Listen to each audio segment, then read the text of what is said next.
What's going on, world? This is Joe Cruz here for episode 6 on the Commissioner Corner podcast here on the Cruise Control Podcast Network. Just want to shout out our partners, Red Bull. I am joined by my brother, Randy Cruz, and Chris Henderson. You can follow Randy Cruz at Randy J. Cruz. That's RandyJCruz. And Chris Henderson at C_Hendo. What's going on, my brothers? How you feeling tonight? Man, great, great. Doing good, man. Doing good. Glad to Hey, be here. thank you. I appreciate you guys coming on. I know that tomorrow's NBA draft.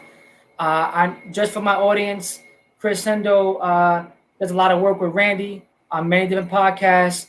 So when it comes to basketball, when it comes to trades, when it comes to involving the NBA, he's our Woj. So Chris, man, how you doing?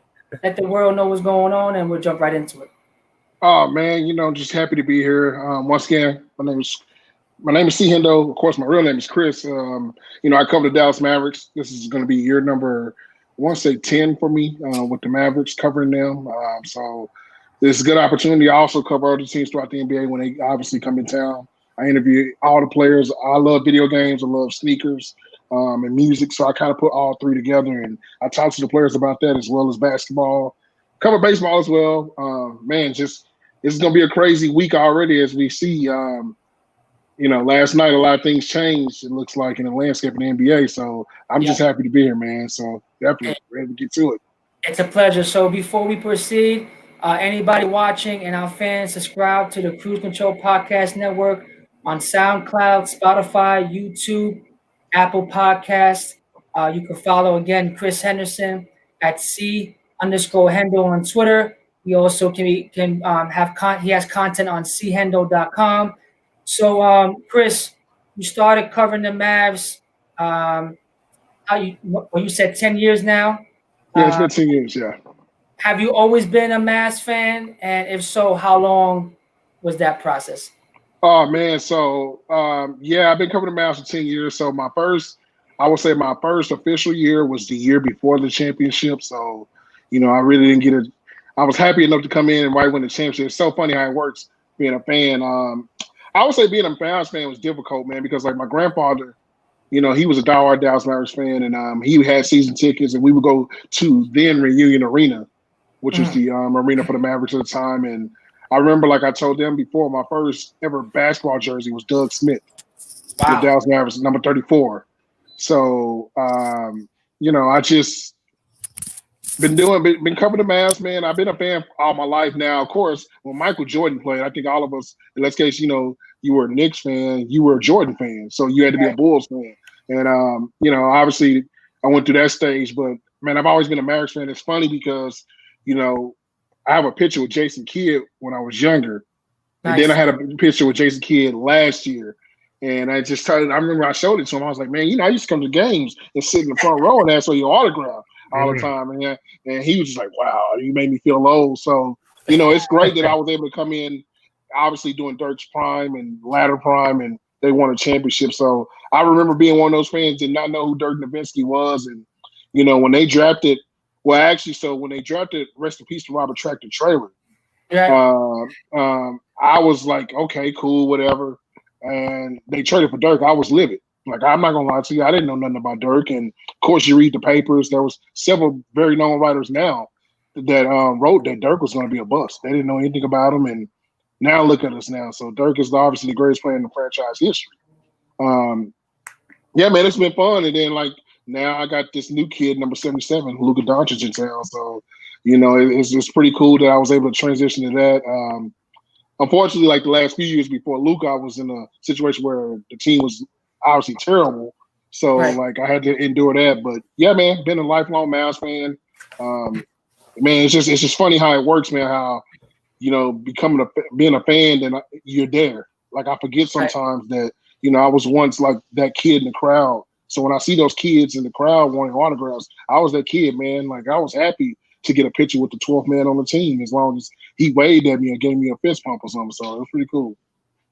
Hey, so before we get into number 77 and Porzingis, talk to us about your relationship with Mark Cuban. I had God Shamgard on our show respectfully about Man. last show, and we all know he does play development. Talk about your, I guess, your role to meeting Mark and that experience, working with him and partnering with him in terms of what you provide online and covering the maps. Oh man, and real quick, man, gosh, Shamgar, one of my good friends, great individual, man. You want to talk about meeting a all-time basketball player in respects to like the basketball culture. I mean, Yeah, when I met him, I thought I met God. Like I tell him that all the time, and me and him talk daily. We text daily, and he'll send me a message here and there. And like it's just so funny that he has a crossover named after him, but he's one of the most humble guys that I ever met. But Mark Cuban, for me it's so funny because you forget sometimes that he's a billionaire. yeah, Because I talk to him like he's a normal guy, and he's like one of us. Like he's a passionate fan. Like he likes to argue. As you see, he probably has the most fines ever in NBA history as an owner. Just the opportunities that he's gave me. He's believed in me. He's come on my podcast several times. right, He's always been open to talk with me and like the things that you just don't know about him. Like it's so funny. Like when the Mavs have home games and stuff, we have a lot of hip hop artists that show up to the games, and they nice, sit courtside right next to him. So like you'll see 2 Chainz with him, and then one of my favorite interviews that I did was Naughty by Nature, and for him to get Naughty by Nature, get Tretch in the building was like my greatest like thing ever. And I interviewed them. I remember when I did, and he had them in Mavs jerseys, which is the craziest thing ever. yeah, So Marcus, he's a unique individual, man, and I'm happy that I was able to meet him. It's so weird, like when I watch TV, you watch Shark Tank, and you see this Mark that's like a businessman, but then there's this Mark that's a compassionate person, and like he's always been good to me. And like one thing I do give Dallas Mavericks their organization credit for is that when it comes to freelance writers or people that aren't verified, or people that are trying to make a come up in the business, they give right, them opportunities to cover the games. Most companies don't. Most professional sports teams don't do that.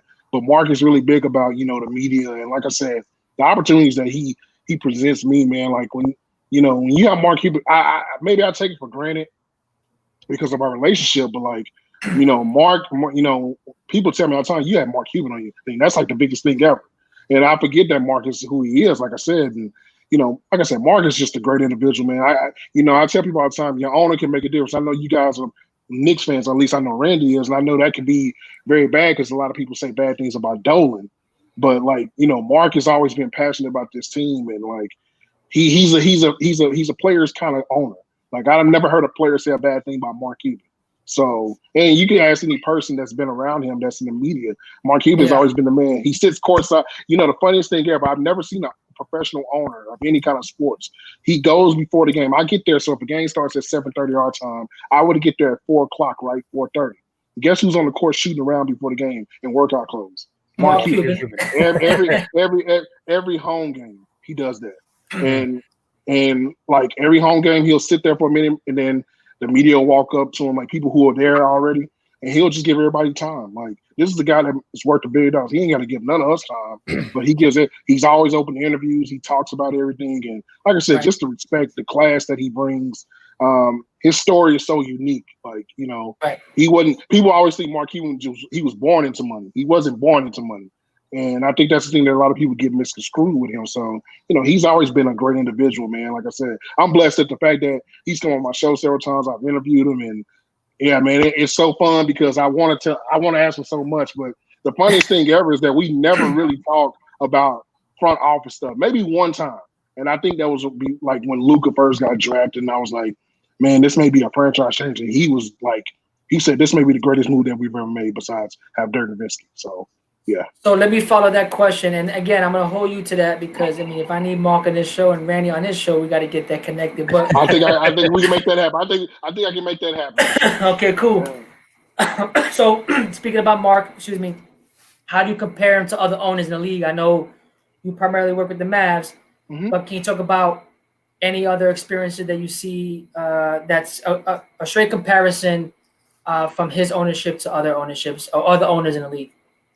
Yeah. So like obviously you got Tillman Fertitta out here in Houston as well. So I had a chance to meet him. He owns a lot of the restaurants called Saltgrass and Steakhouses. And I had a chance to meet him. You can sort of see the difference. Like there's a certain kind of like Mark is one of those guys that you can sit in a room with a bunch of us and just talk hoops and you forget it's Mark.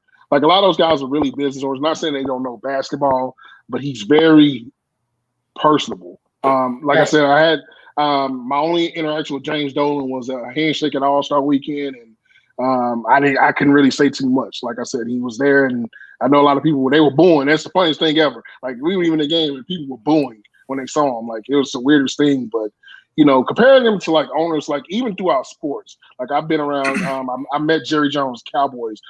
He's flamboyant. He's probably the most popular owner in professional sports. Rest in peace to George Steinbrenner and all those, all the other owners like and stuff. But like, when it comes to like personality, I don't know if I've ever met one as unique as Mark. Gotcha. Because a lot of them are just so business oriented. Like a lot of times talking to fans. Like it would be like sort of weird for them. Like, what could they can't really say much. But Mark is kind of like he's like an open, time bomb. He'll say what he got to say. Right. Like I remember one time, man, there was a game. This is years ago. The referees kind of cost the Mavs the game, of course. And I remember the next game, the Mavs fans were screaming like, and Mark was there, and Mark was like, yeah, you're right. And then like I remember, and then I remember a few hours later, it just popped up on Twitter that he ain't got a fine. So I'm like, yeah, that's Mark. And then he it's just so funny because he's such a like agitator to those refs. And I know like that time he played a prank on April Fools where him and the referees start pushing each other. We all thought it was real because like Mark is like at that point.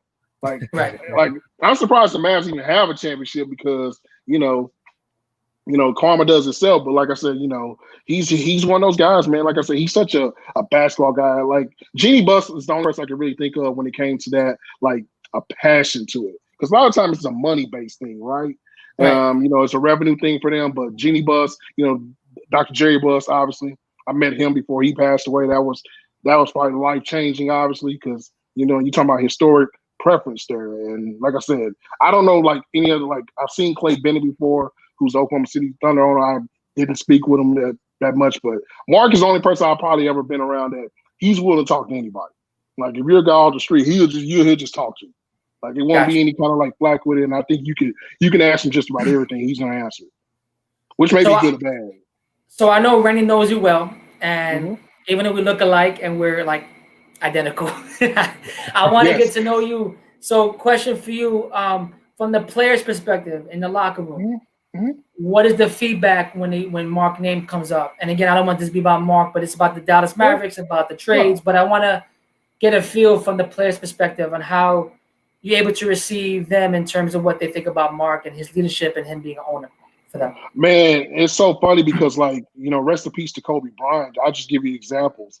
When they come in, when those players I go with the role players first. When they come in town, like all the opposing teams, when they see Mark, it's like it's like a family reunion, like Kobe Bryant. Like we're talking about in the middle of the playoffs during that championship run. Kobe Bryant's in Mamba zone. You know what I mean? Like he's upset they down 2-0 or whatever, but he sees Mark and like they're hugging, they're dapping up each other. And LeBron James, these guys that are, I mean, in my times, the players respect him. Like I've never heard of any player not respecting, even like how he spoils the players. I mean, like if you ever been in any locker rooms, you should see the Dallas Mavericks locker room. I like the whole thing about I've heard about that. Yeah, like people seem to forget, like they were the first ones to put PlayStation and Xboxes in each one of the lockers. And like their new locker room is probably one of the most like if you saw it, like you would just think it looks like a spaceship. That's what it looks like. It's like literally all white everywhere. It's got marble. It's the craziest thing. Lights, LED lights everywhere. And it's like, man, he takes care of the players. Even like the people that work in the organization. Like you never really hear like the coaches saying, this, or like people, just recently, like with all this COVID stuff, like a lot of the employees were going to lose their job. A lot of people did. And Mark took it on his thing to pay them until this, obviously this season was starting. So for him to do that, like just his presence alone is really, really good with the players. There's a loyalty factor with him because, when you look at Dirk Nowitzki, like we probably won't see that again in professional sports where we have a player stay with one team for his entire career. Yeah. And for him to do what he did for Dirk, and Dirk trusted him. Only Dirk. A lot of times I look and say, well, I wonder if Dirk would have went to another team, how many more championships he could have won. But Dirk stayed here. Mark is always regrettable when it comes to trades because he hates losing guys. Like he still to this day regrets the Steve Nash move because he thought that he wanted to keep them together. But I think basketball wise, it may have saved both of their careers in a way because they both became two-time MVP. One became an MVP and a champion. So, Mark, when you ask players about him, that's usually the most exciting thing for them when they come to Dallas. I'll never forget, even though he got traded to the Knicks, when Dennis Smith first came here, he said the greatest thing that, he thought was that, man, Mark Cuban was ecstatic. He forgot this is the owner of the team. Right. It was almost like you had the team manager there that was screaming and cheering for you. So the players love it because he's so involved. And he knows the game. Imagine if you're playing a lot of times when you go to work, you work your jobs, your 9 to 5s. Your boss don't know how to do your job, but they're gonna tell you what to do. And Mark is one of those guys. He's sitting right there behind the rim. He yelling at the refs for you. So he's going to bat for you. So you don't get that fine. So Mark, like I said, the players they're very receptive to him, man. And I just know players across the league when. I know a lot of times Dallas gets shammed on the free agency thing and that not everybody comes here or the narrative is Dallas can't sign a free agent. But I know a lot of guys that say they would love to play for Mark Cuban if the situation is always right. Because Mark Cuban is he's a proactive owner too. If you notice that with all this stuff going on with the police brutality and everything, he's been very vocal about that. Mm-hmm. You get a lot of owners that don't mention anything about it. And obviously I think everybody's a fan if you're not pro Trump right now. He gets into it with Trump all the time. So, I think it's pretty unique that he relates to all of us, our culture. So, the young guys, they're excited when they see him because, he knows about hip hop. He gets the hip hop artists in. You know what I'm saying? He made Dallas a pretty cool basketball city. Because, growing up here, you would have thought this was a football city. I'm not gonna lie to you, man. You could have threw a rock in the middle of the arena. Nobody you'd have heard the rock before you heard the crowd at one point in time. And when he came here, he brought Dennis Rodman. That was his first big thing. That was kind of unique. And people seem to, ever since then, he's been this guy that a lot of people, a lot of the older generation, they don't particularly care for it because he's so out there. But, man, we love it. Our generation, as I call us, the 80s, 90s, 70s babies, we love 2000 babies. We love it because, that's our thing. So, yeah, man, Mark, when it comes to players, man, they love him, man. Even some of the guys that may have been disgruntled here, Rajon Rondo is a good example of that. Obviously, that didn't, there's stories about how that went down, but Rondo has the most respect. And a lot of times when I see players come here after they got traded from here, they still hold relationships with this dude. He'll be there, like I said, shooting before the game. They'll come over and mess with him and tackle with him, and talk noise with him and stuff. And it's no hard feelings. So yeah, Mark, man, he's a good guy, man. And like I said, obviously you see with Delonte West right now, what's going on with that. He was one of the first people to try to go find him, and try to help him. Delonte wouldn't listen to anybody, and Delonte listened to him. So that tells you all you got to kind of know. Delonte had everybody's trying to get Delonte, and for Mark to come around and Mark do it, that's a blessing, man. Got you. Okay, ready? All right, Chris, I got a few cues in my head right now for you. So the first one I had, we mentioned Shamgar about 5 minutes ago. So we had Shamgar on the show last week. Mm-hmm. If for those who haven't checked it out, go ahead, check it out. We had Sham on here for 2.5 hours, spitting a whole bunch of stories and dimes, and we got to the Mavericks. Real quick, so Joey asked him for Sham's top 5 ball handlers. Okay. So now when I put it out on Twitter, what the answer was, which was Isaiah Thomas, Crawford, in no order. Isaiah, Crawford, Kyrie, White Chocolate, and Tim Hardaway Sr.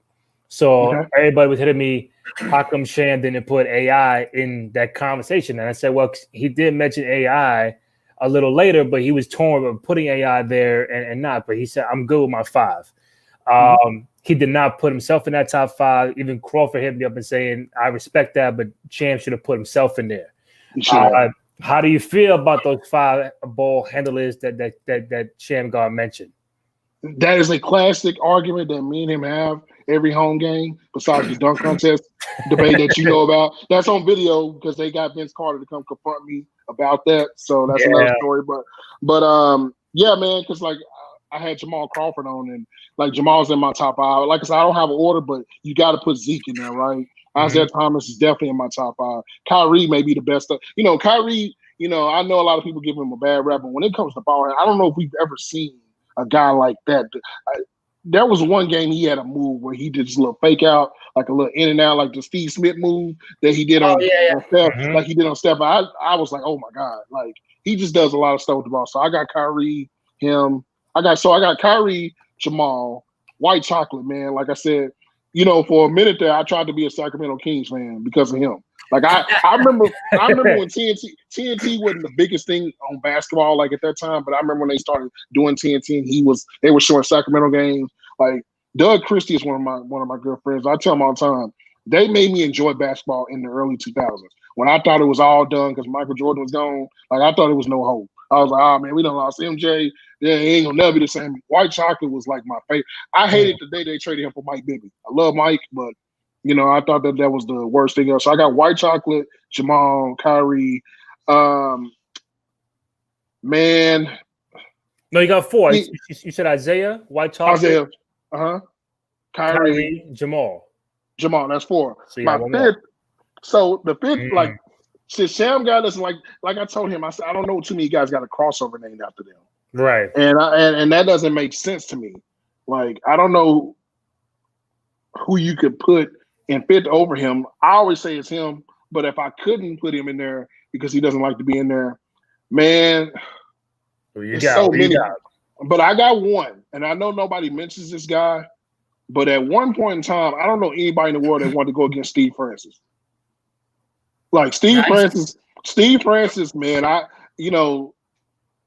go back and watch a lot of his stuff on Shout Out to Baller's Life. You go back and watch these things on YouTube and stuff, and he had one of the deadliest like pump fakes, like little, like his crossovers were so like it's like it was a perfect motion.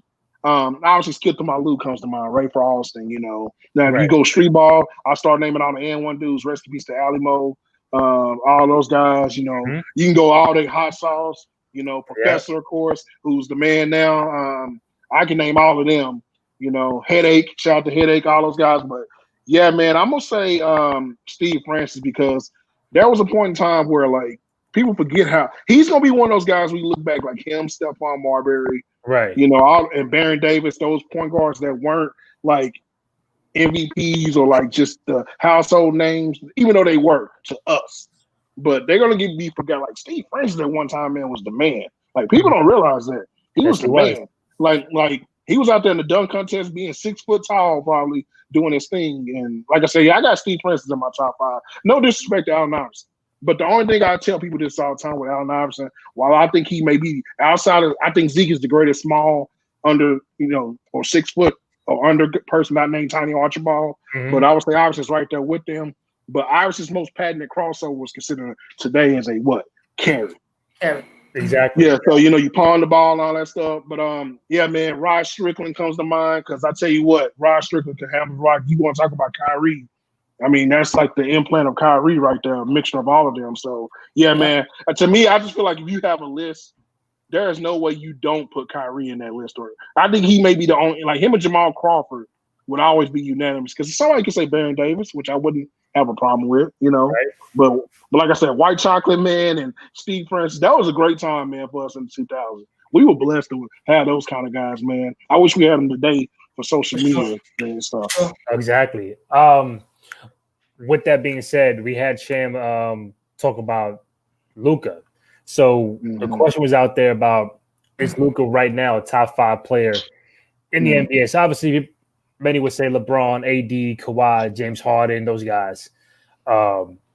I mean, you see Luka every day, and you see the growth of the rookie year to now, and he's getting 30, 10, and 10 in his second year, all-star, starting all-star. It's just that he's like 20, 21 years old. The sky's the limit for him.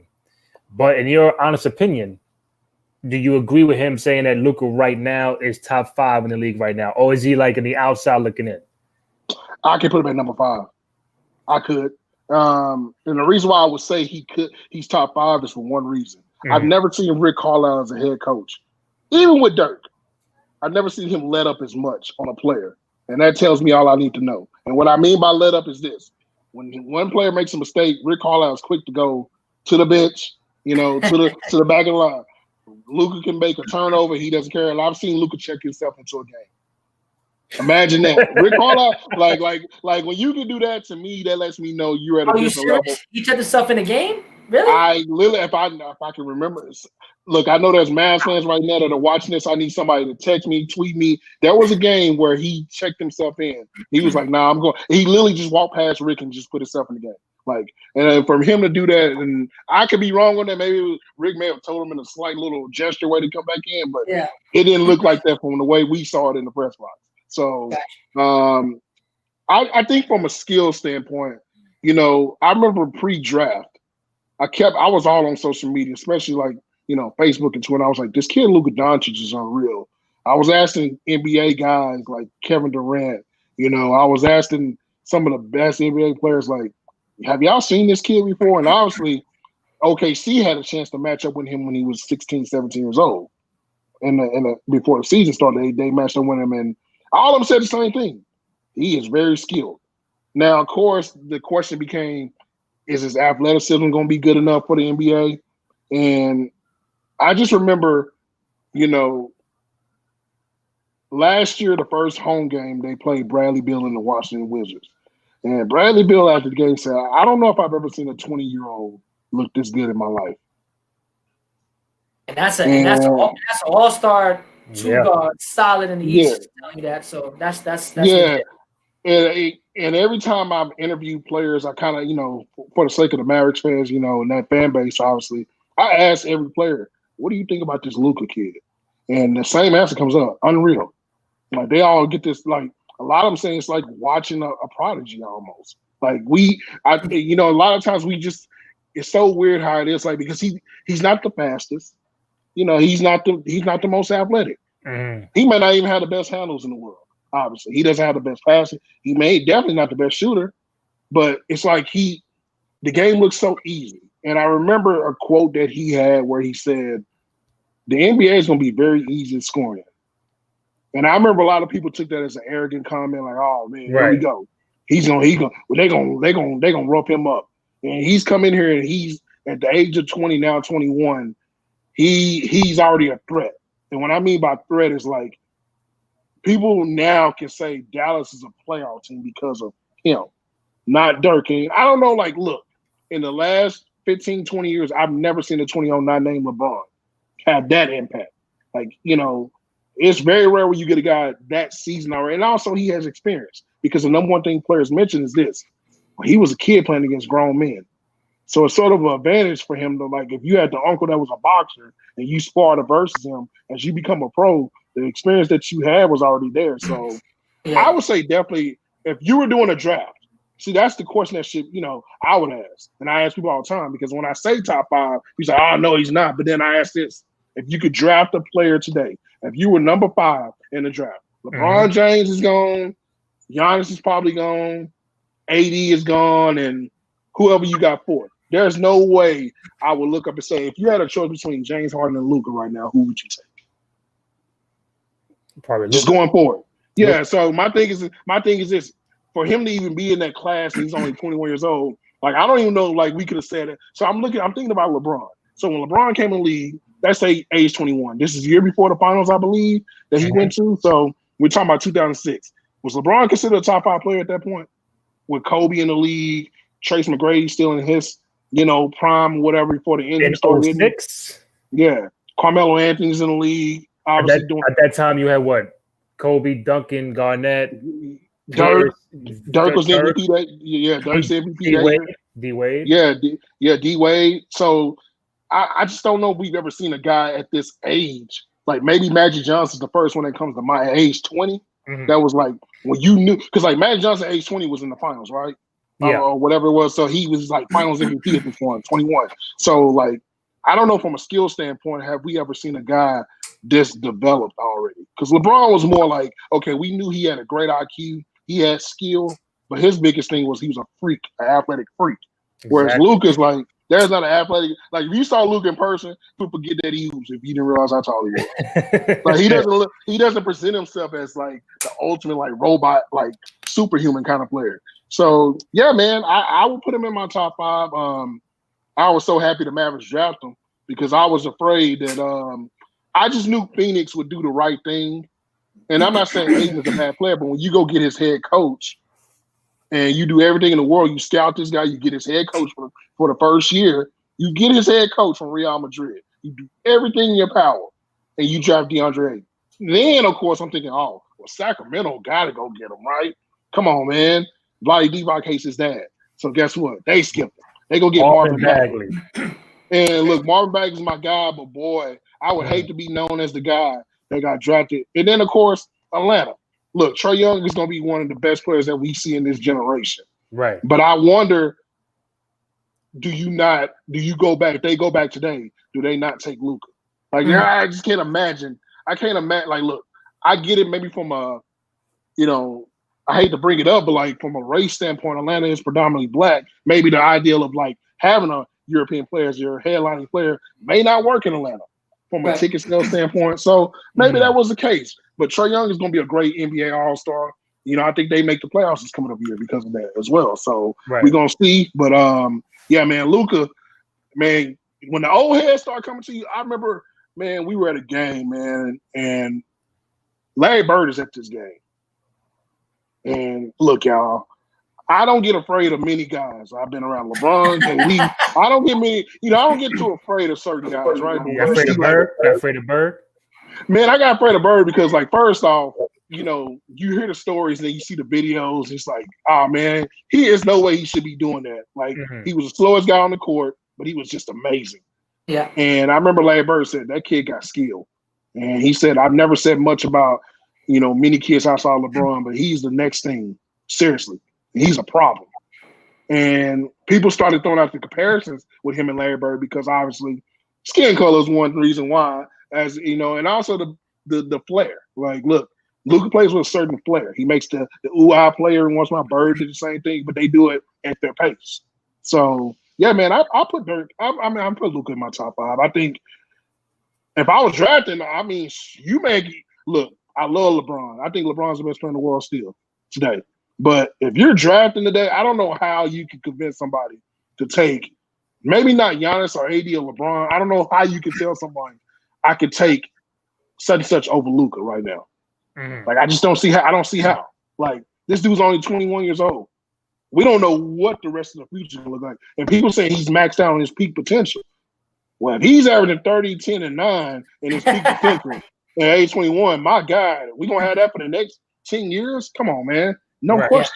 Yeah. So you mentioned you started working with the Mavericks in 2010? Well, I would say 2009. So like the end of 2009. Like, yeah, 09, yeah. Okay, perfect. Because that means I'm not sure if you were at this game. Okay. I'll find out right now. But you mentioned Mark Cuban and Kobe earlier, and I always go back to this. Oh my God. Yeah, I can't see it. Yeah. I think I know which game.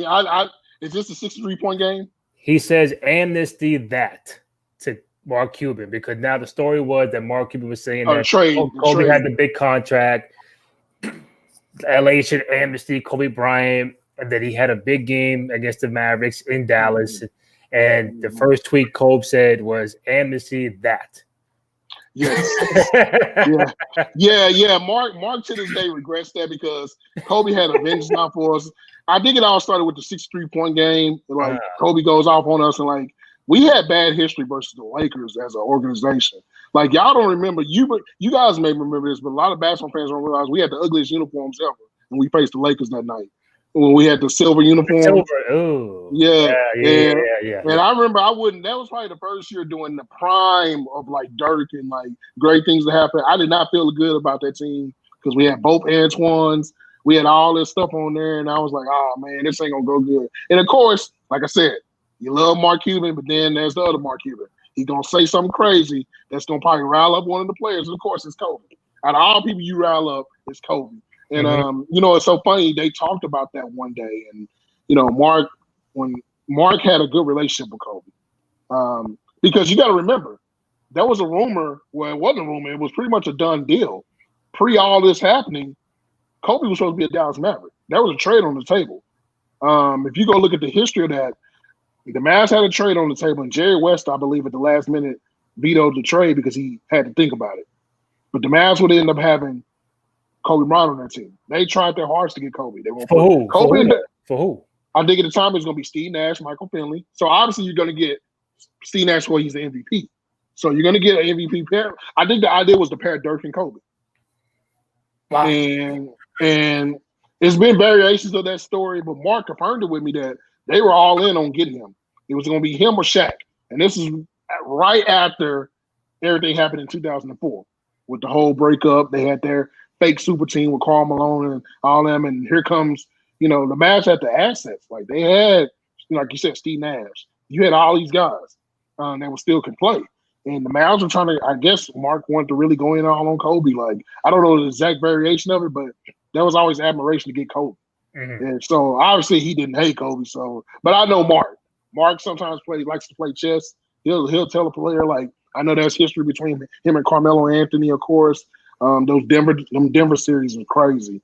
But one thing that all the players do say that, Mark is probably one of the most passionate owners. And when you got an owner that it isn't all about money, but he's actually there rooting for you or rooting against you, that got to bring something to it. But yeah, that as a Mavs fan, I hate that because we always get the brunt in on social media. I remember the Rockets did the social media thing with the dead horse.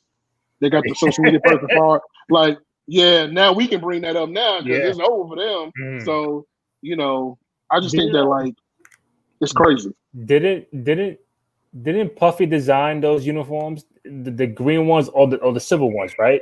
He did the green ones, the one with the Mavs, like the cursive sort of looking Mavs. Okay. Silver, I believe, yeah. I think he may have done the silver one. So I just know that a guy that I do a radio show with out here, he actually has a picture in that jersey. I don't even know how he got the jersey. It was the year it came out, and it's the ugliest jersey I've ever seen. And I asked him, I said, you know what?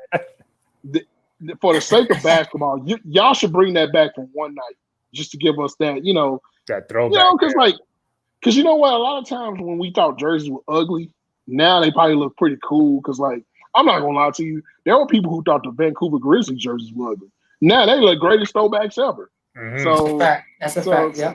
So, you got to think about a lot of times we look at these uniforms and say, I don't like them. And then you bring them back. Oh, man, they look great. I missed them. Yeah. Yeah. So, I don't know. He said that they buried those uniforms because we got destroyed that game. That was the game where Kobe just went completely off. I think we lost by 50 that game. So, yeah, that was like it for them. Because when you sweat, they turn brown. Mm-hmm. They were like platinum silver, and they turn brown when you sweat. I got one more before Joe goes. Next, with Mark Cuban being the subject right now, when obviously he was the architect to draft Dirk and then bring Steve Nash in from Phoenix back in the day.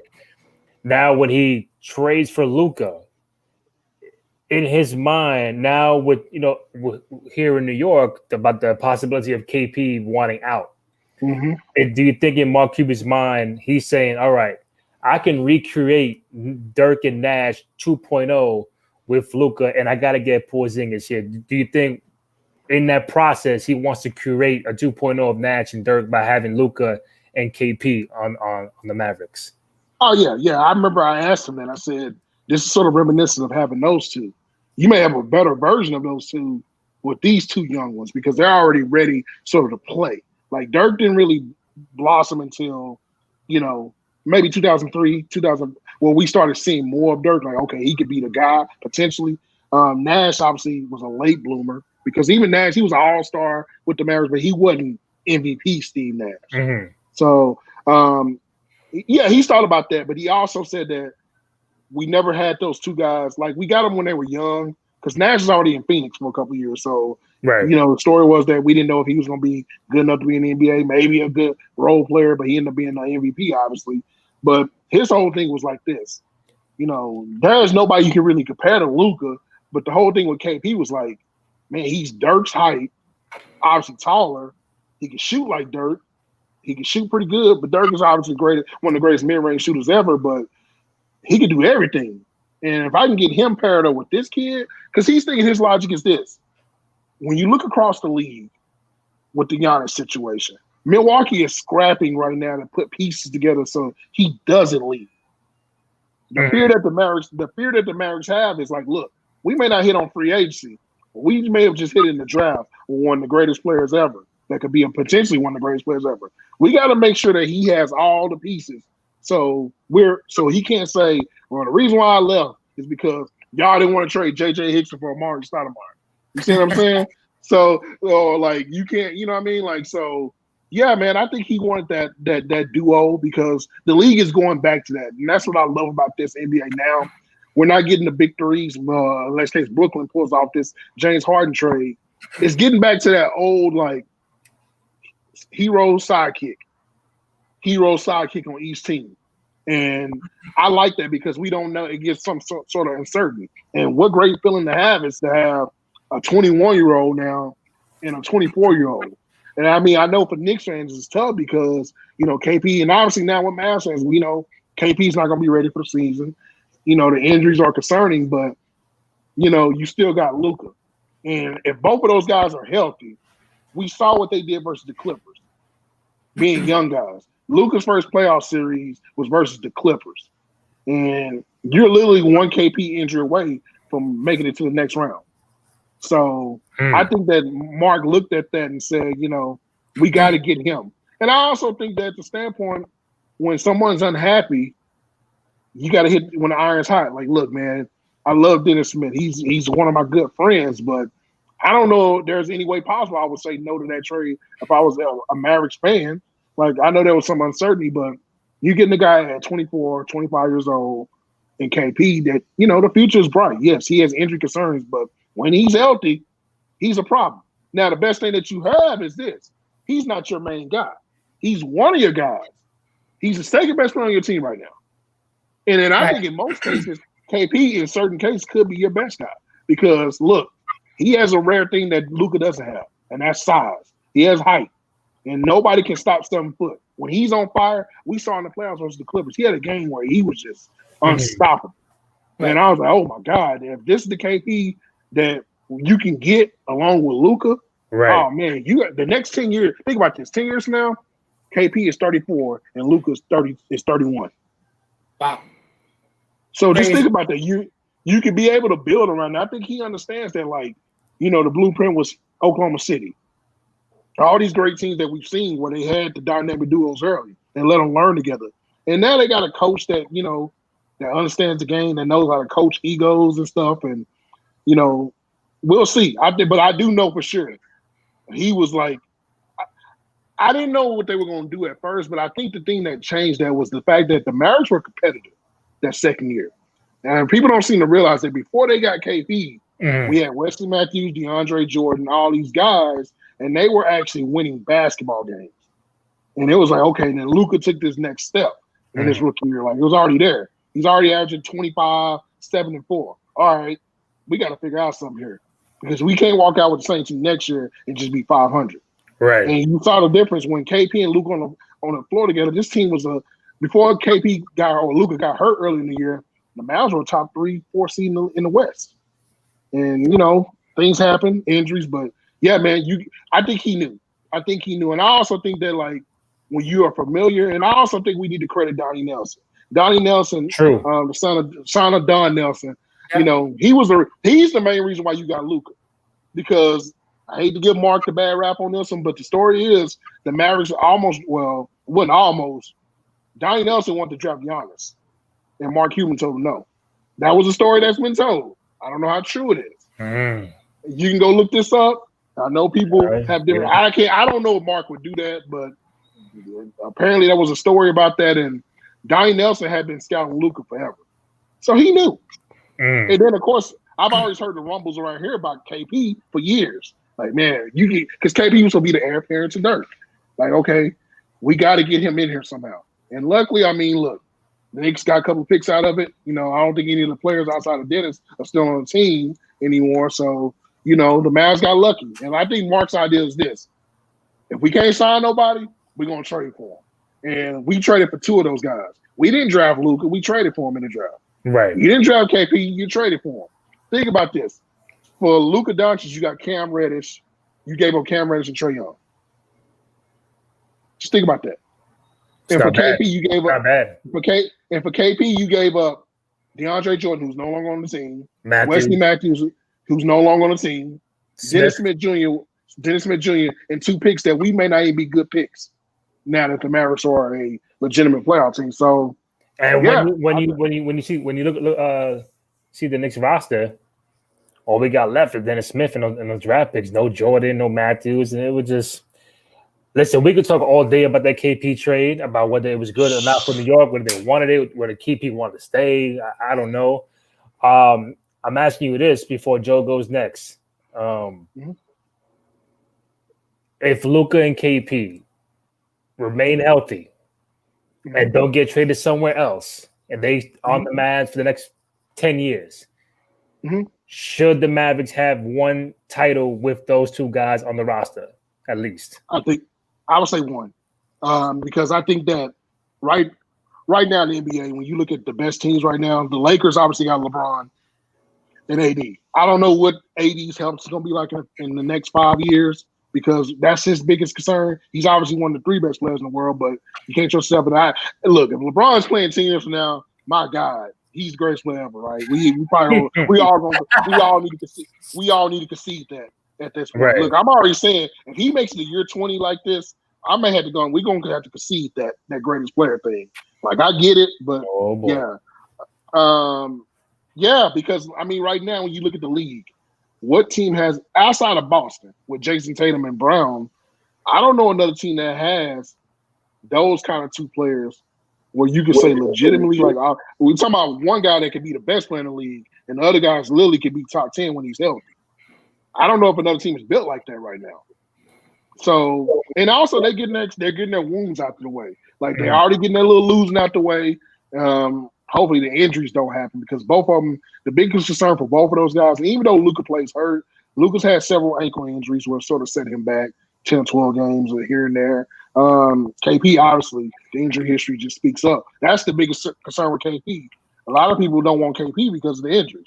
Other than that, it's not a skill issue. So I think so. Obviously, I don't know what Rick Carlisle's at in 10 years from now, because he'll be in his 70s then. So I don't know if he's going to be coaching still. But I do think that, like, with Rick Carlisle now, I could say in 5 years, I can look up and see them as a championship team. Because, look, man, coaching changes everything. What we saw in Miami this year, we saw a team that may have not been as talented as Boston. But we saw a team that was coached very well. When you look at, like, the Spurs, when the Spurs got Tim Duncan, they became an instant title contender. And then they started adding the Parkers, the Ginobilis, all these guys that are, just elite players. So I think Dallas has opportunity. And also, look, Luka's a guy that people want to play with. Like, he's the new, cool guy.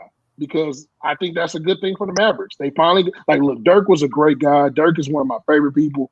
But I don't know if people want to play with Dirk like they would want to play with Luka, if that makes sense. Like, Dirk is the ultimate nice guy. Like, I don't know if Hertzneck can say Dirk is mean. Dirk's a great human being, but Luka presents a certain, like, I got to play with him kind of attitude. Like, LeBron, those kind of guys. So, yeah, I think with the way the Mavericks aren't cheap, that's another thing. Mark Cuban is not cheap. He understands that you got to spend money to win. So he's been there. And think about it. In Dirk's career, Dirk went to 2 NBA finals. And arguably could have went to more. Obviously, he had the ankle injury the 1 year where they should have beat the Spurs, and he breaks his ankle, basically. And, they went to championships with Dirk and Josh Howard. Let's just think about that. And look, I'm not throwing shout out to Josh Howard. He's a coach out here now in college. But that 2006 Mavs team with the championship where you had Dirk, Josh Howard, Devin Harris, and and they went to the finals. And Eric Gampier. They were in the finals. Yeah, so I mean, like, I think, Yeah. Wow. And Did they have J Kidd? No, J Kidd was no, 2011. Oh, right. Okay. Yeah, J Kidd came to the second championship, man. I mean, they knew at that point what to do to put together. So I think so. I won't get too glorious to say 2 or 3, but man, I think they definitely have one. In 10 years, I think they have one. And look, man, they can start early. Depending on how all this shakes out, like, look, Brooklyn has a small window with these two guys. So, I mean, and my thing on Giannis is wherever he ends up. Now, what you better hope doesn't happen is a situation where the Mavs end up being a super team. Where, like, if Giannis says, you know what, I like them too, because the stories are out. People are already saying, like, the one sneaky team you got to worry about is Dallas, because there won't be any sort of, like, weird reputation thing, like, well, he joined a super team. He joined a team that was winning. Dallas is on the come up. And if he comes to Dallas, you put a guy like Giannis with Luka and KP, oh, my God. First off, I can't spell none of their names anyway. So that's gonna be I'm gonna call it International House or something. International House or something. That's what we're gonna be. I mean, look, we enjoy it out here, man. We love the international guys. So League of Nations, League of Nations. Luka, KP, and Giannis, League of Nations. Oh, there you go. Hey, I like that. You better co-sign that. That's a good word, right? That's a good phrase. You know what? I'm gonna have to give y'all Mark's information. You need to feed that to Mark, because my thing on Mark would love that, and I think that could be trademark, because that would be that may be it. Oh, man. Yeah. You heard it first from Chris Hendo. Yeah, hey, man. Chris, so let me ask you this question. I know that you spoke about Nash so eloquently and how much you have respect for him. So talk about him getting now his first coaching job as a Net. And there was a rumor, and I think it was pretty much confirmed, that he asked Dirk to be his coach, and he said no. I talk about, Nash being a coach and that Dirk experience, him not choosing to be an assistant coach with Nash. Yeah, Dirk is the ultimate lifer, if that makes sense.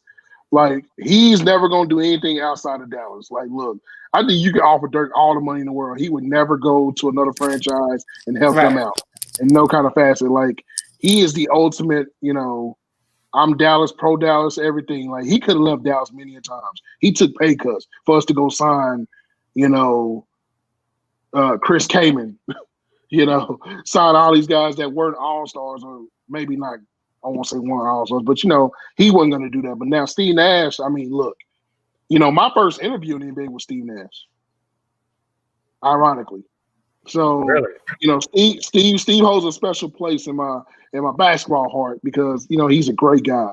You probably don't see too many videos of him, but he's very funny, very charismatic. I honestly think that was the greatest thing that may have happened to Dallas when they lost him, because I don't think Dirk would have became Dirk, because they were like buddies. They hung out. You would see them at the local bar hanging out. So, I think it was a weird scenario, but I think Steve's going to be perfect. Steve is a former player. He's been around egos before. Think about it. He was on that Phoenix team. I'm not saying Amari and those guys are egos, but he's been on teams where they were considered with a lot of all-stars, Sean Marion, all those guys. And Jay Rich. Yeah, Jay Rich. I mean, look, the list goes on. They had Joe Johnson coming off the bench, Boris Diaw. Man, we talk about one of the best teams never to win a championship, right? So I think that he understands this generation of players. And I like that, because now we're getting to the point where you're getting basketball guys, younger guys to coach now, like the Nick Nurses of the world.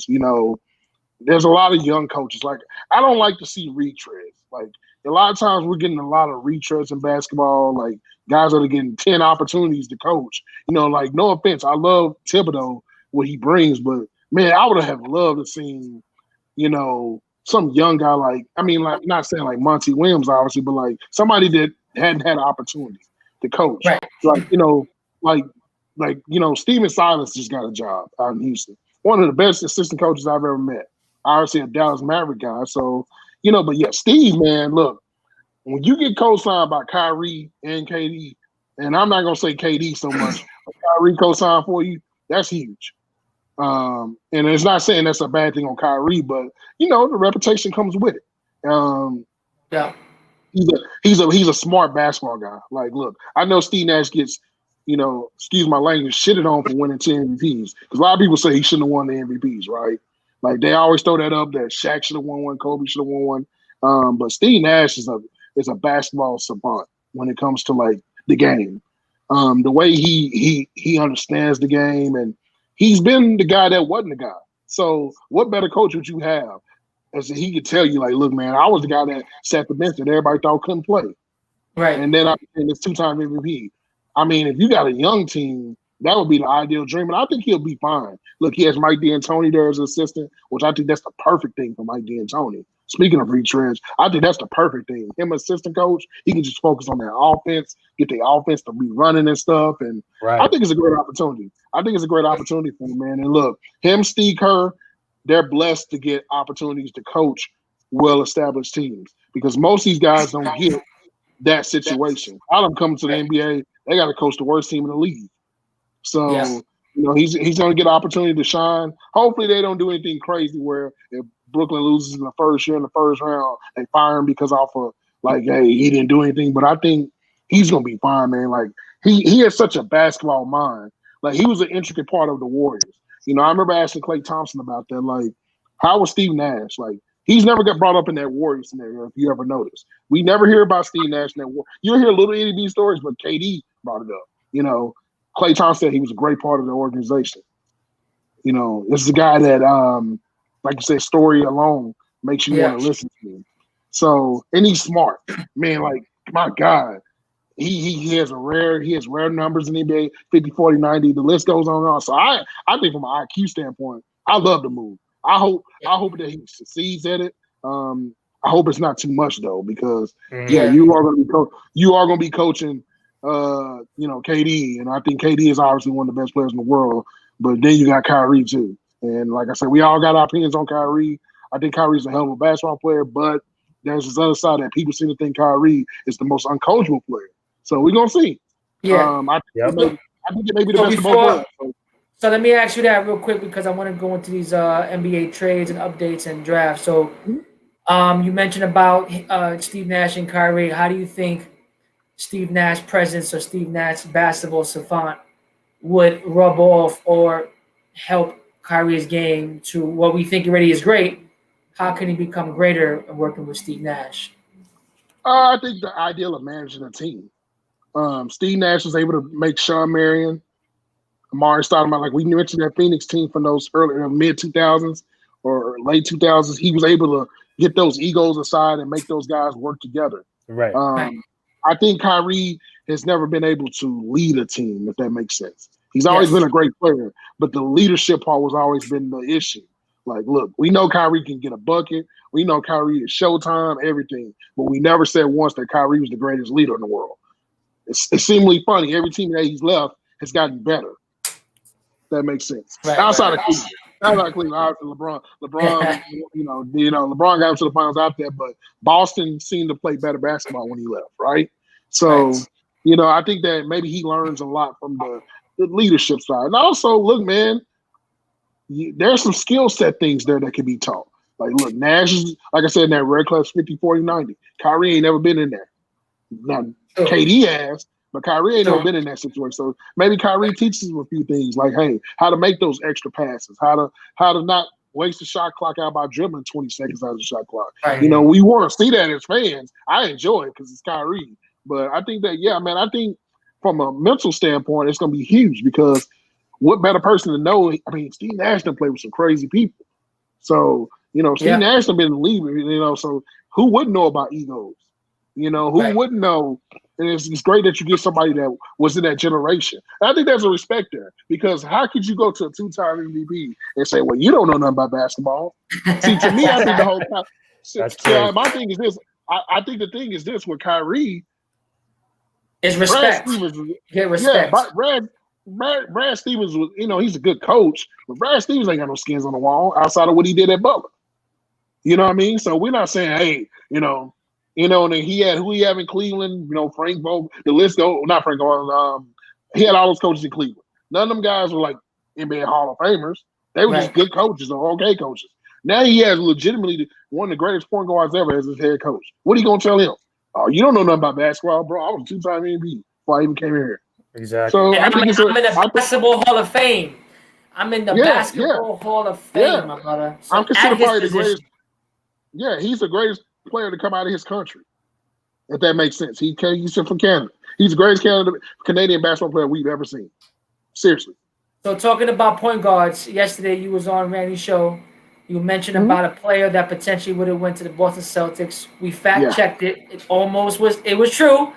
So let's get into these. Let's get into these NBA trades and updates. So the Bucks deal for Drew Holiday, which originally was said on Randy's show last night, that potentially there was conversations with Boston Celtics getting Kemba Walker.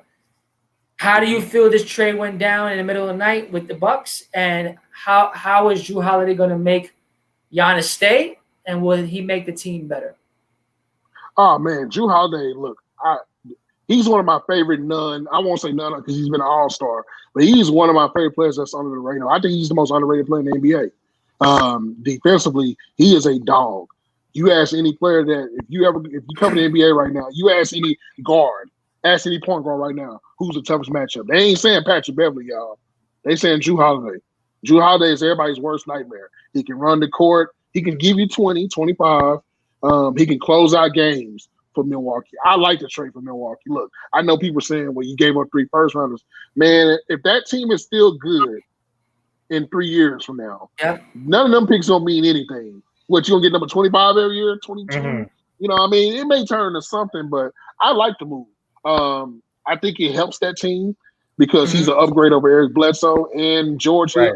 He's an upgrade over anything they had at that point. And they also add Bogey from the Kings. Oh my God, Sacramento. Oh my God! I look, man. I had a Mavs jersey for that guy. He's another one of those guys. He can get you 20, 25.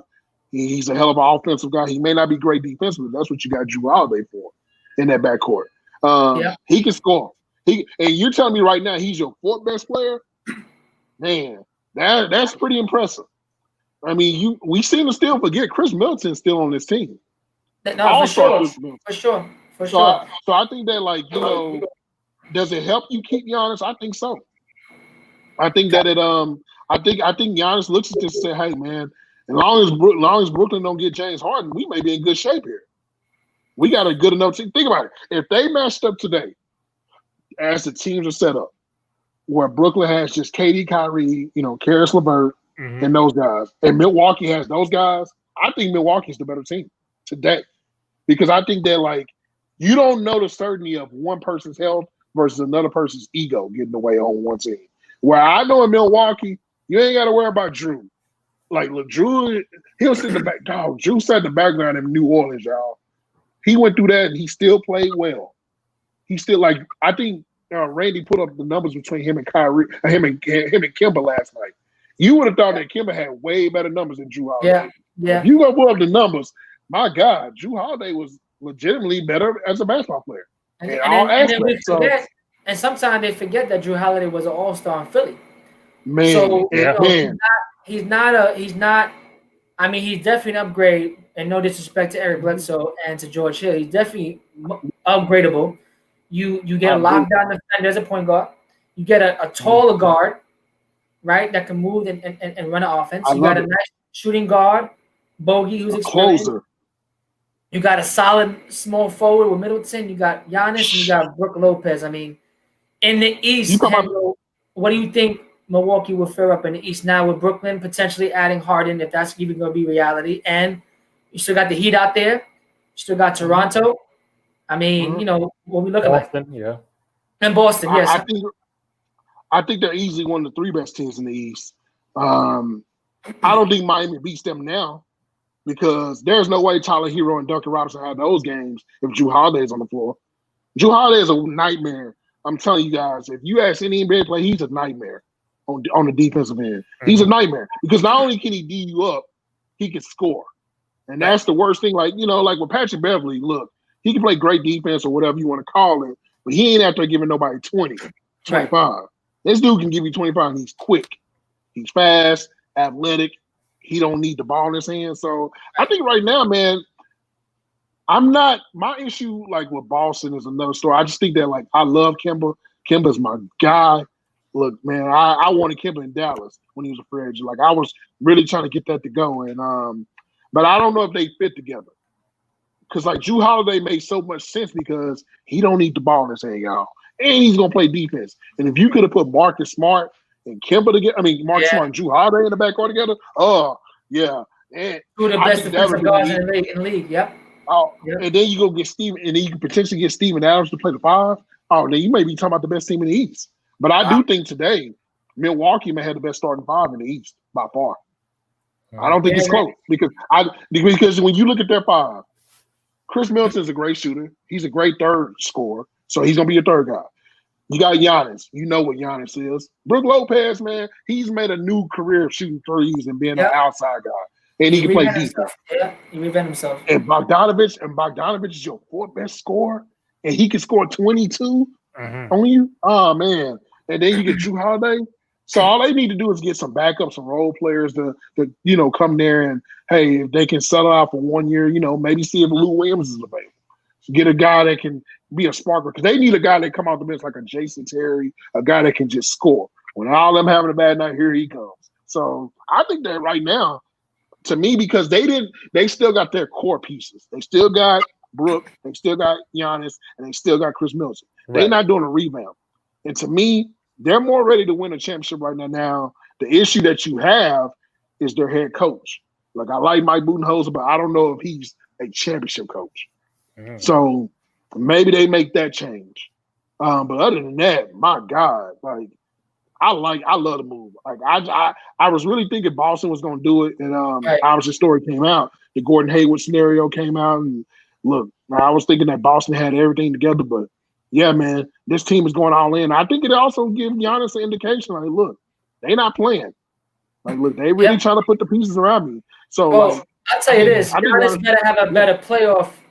Giannis better have a better playoff outing before I think he will. Depend on other players, right? So he has that. So for me, 2-time MVP means you're dominant in areas that you're dominant, and I feel when it comes to playoffs, he wasn't as. I think not dominant. I think that his weaknesses were exposed in the last 2 years more than in the playoffs and more in the regular season. And I hope that the additions to these guys, not to alleviate the pressure, but add to his playoff experience and add up to his comfortability playing under these tight conditions and bright lights. So I hope that Milwaukee does make a run. But I know there was under other trades or potential things going out there. I know Randy had something that he wanted to bring to the table. I think Atlanta was looking at Gordon Hayward, right? I think Atlanta was in the mix for Gordon Hayward. We've seen Houston talking to Washington regarding a John Wall, Russell Westbrook. We know Charlotte wants Westbrook as well. I'm going to put that on hold. The one question I do have for you, Chris, is the fact that we all talk about how the Drew Holiday trade makes Milwaukee better. But on the flip side, New Orleans, they get George Hill, they get Eric Bledsoe already with Lonzo Ball as 3-point guards already, along with Zion, Brandon Ingram, Redick.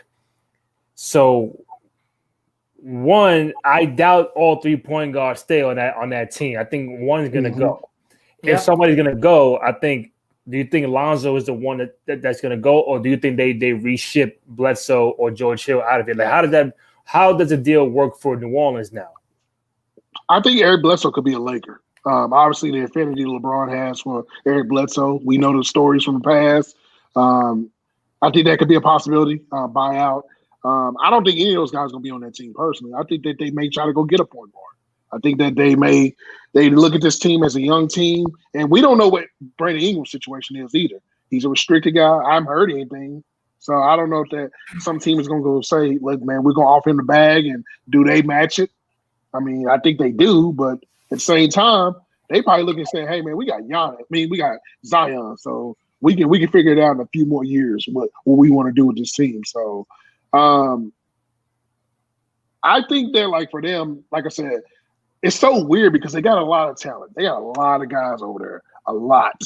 And I don't know what their focus is. Are they trying to be the 8th seed in the playoffs, or are you taking for one more year so you can get you another lottery pick? The biggest thing for them is this: we gotta see Zion on the floor for more than 10 games. They need Yep. 60, at least 60 games for Zion to say, okay, this is our direction. Because he can end up being like Luka, where they win 40 games this year and then be like, oh, okay, now we need to go get the big player, the big dog, to put him on this team. So I don't know their situation. I also think that JJ Redick may be gone. And look, and if I'm Brooklyn right now, I may call about JJ Redick. Say, hey, we need a couple of shooters over here with us. We got Joe Harris, but we need another shooter, another sniper. You know, or I'm looking at like, you know, a team like Dallas. They need another shooter. Go get your shooter out there. You know, you got a lot of teams that can use JJ Redick right now and his services. So I want to see what they're gonna do, man. Like I said, I think it was like I said, Milwaukee did the right thing. Now, obviously, Pelicans got all these picks. I don't know what they're going. I don't understand what their focus is. It's going like we don't even know the Zion situation. He's going to play full time, or are they going to low manage him? Because like my thing is this: everything falls on Zion. Like, is Zion going to be 20-10 or Zion going to be 18-5 and can play only like 40 games this year? And if that's the case, then yeah, it's team tank. And then you just need to trade everybody and just keep Zion. So I like the Jackson Hayes kid.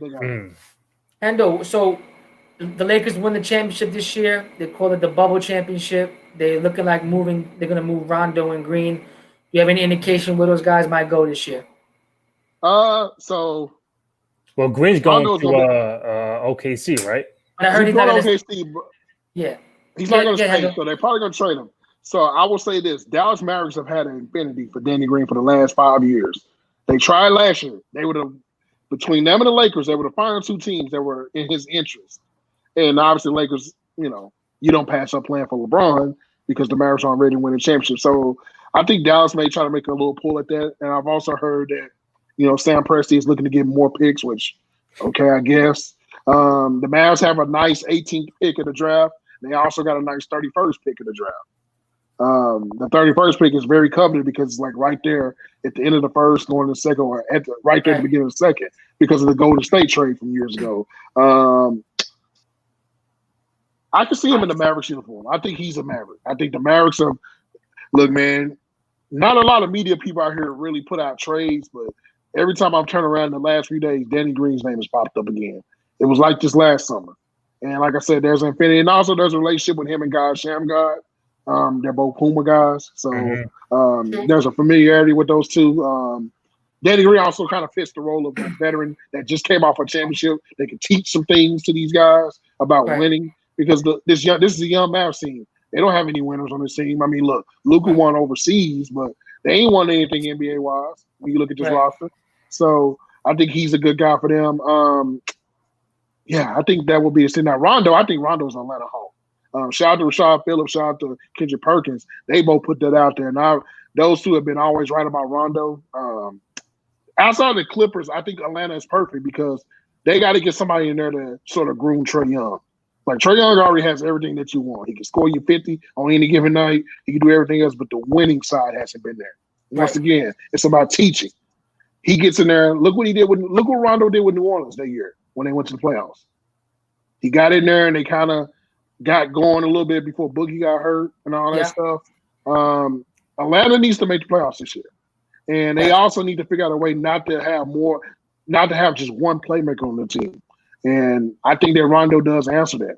Get Trae out the ball a little bit. I know it sounds crazy to have 2 point guards, but, get Trae out the ball a little bit. It's a positionless league, and you need defense. Rondo plays good defense. Maybe that's something that he can instill in Trae as well. And I like Atlanta for him. I also like the Clippers because, look, the Clippers are at a crossroads because, unfortunately, they went from being everybody's favorite championship team that had never won anything to like, oh, my God, you're literally one something away from losing Kawhi, and you need to trade Paul George. And the ultimate chess move will be like, hey, we're going to go get the guy that y'all used to have so we know how to beat y'all. So, and I think Rondo fits perfect for that team. He's an upgrade over Patrick Beverly. Definitely. I think that you can get him there. I think those are teams. I think Atlanta is going to be there for the money. Like, he can get money out of Atlanta. And I also think a teaching situation. Like, look, we just saw Chris Paul, which we'll probably talk about, go to Phoenix. Yeah. It's a teaching situation. These young teams have to learn how to win. And I'm not saying that Chris Paul's at work, but he's been there. And all it takes is one guy. It takes one guy to come in there and everything changes. You go from being like, okay, they may be a playoff team, like, oh my God, they young and they don't have to, the pressure won't be as bad. So yeah, I can see Rondo in several situations, but I really like the idea of that Atlanta situation because he's won his championships. I think it's to the point now where it's time for him to, cash out a little bit and also like, look, we're gonna get out there and do some things. So a few things. Since staying on Atlanta. So before, as you mentioned, before we got on, Gordon Hayward name popped up for the Hawks.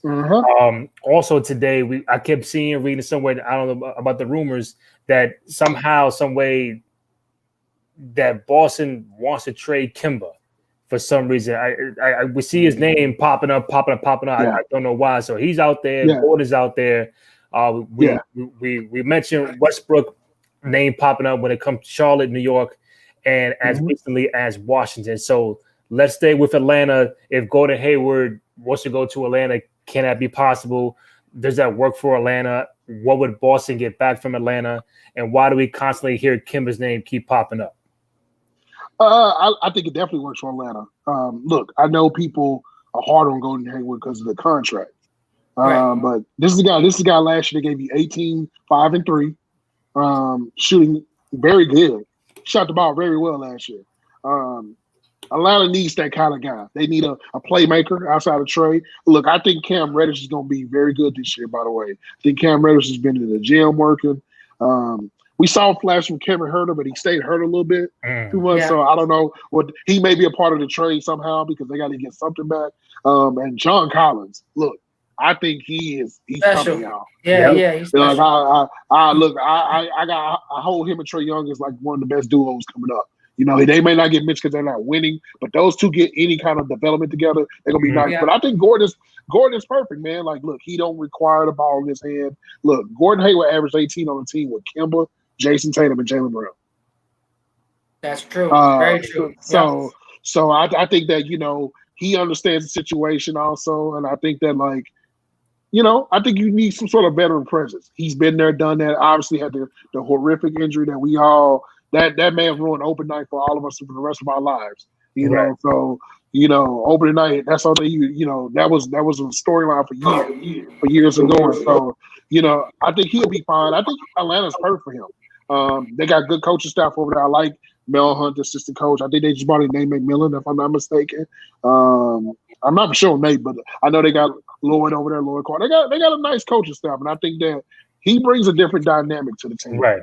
Like I said, he doesn't need the ball, but I think the Kemba thing is crazy though. But I also think that Kemba's an unfortunate guy. Like I told you last night, I love Kemba Walker, but Kemba Walker comes across as the guy that you know who he is. I'm not gonna say okay, maybe I could say this. So you remember how great Mitch Richmond was? But you never could see Mitch Richmond outside of his early years in Golden State. You never really saw him on a winning team outside of the Lakers one time, whatever. Yeah. But he was always on the worst team in the NBA. But he was putting up crazy numbers. That's who Kemba is for me. He's our generation. I'm not saying the style or skill, anything is the same as Mitch Richmond, but he's going to be a guy that you may not can put on a legitimate top 5 team, but he could be on that 8 seed and somehow get in the playoffs every year. But he can't be on a team where – because I don't know if he can play without the ball. And that's the problem. Because it looks bad when, obviously he got hurt or whatever. Jason Tatum went to another level. And this reminds me of the situation in Dallas. I'm not saying Dennis Smith is like Kemba, because Kemba is amazing. Dennis Smith is a great basketball player too, but Kemba's different. When Luka went to the next level, they looked at Dennis Smith and probably was like, all right, bro, well, who can hold the ball here? Time to go. But I don't know. I'm not saying that's a bad thing, but it's unfortunate. And maybe that's the case here. Like, look, it sounded great when we said Kim was going to the Boston, but I also think we all forgot. Yeah. These are the same 2 young dudes that had to go play with Kyrie and it didn't work out. So I don't know what made them think it was going to work out. Now, Rondo on that team would be good. You know what I mean? Like on a Boston team like that with those young guys, they can score. So I think, Kemba, I don't know where he could go.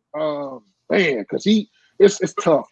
It's tough. Like him, those middle, like that 8 through 15 at point guard, like him, Mike Conley, those guys that got weird contracts that a lot of people don't like. They're going to trade them guys somehow.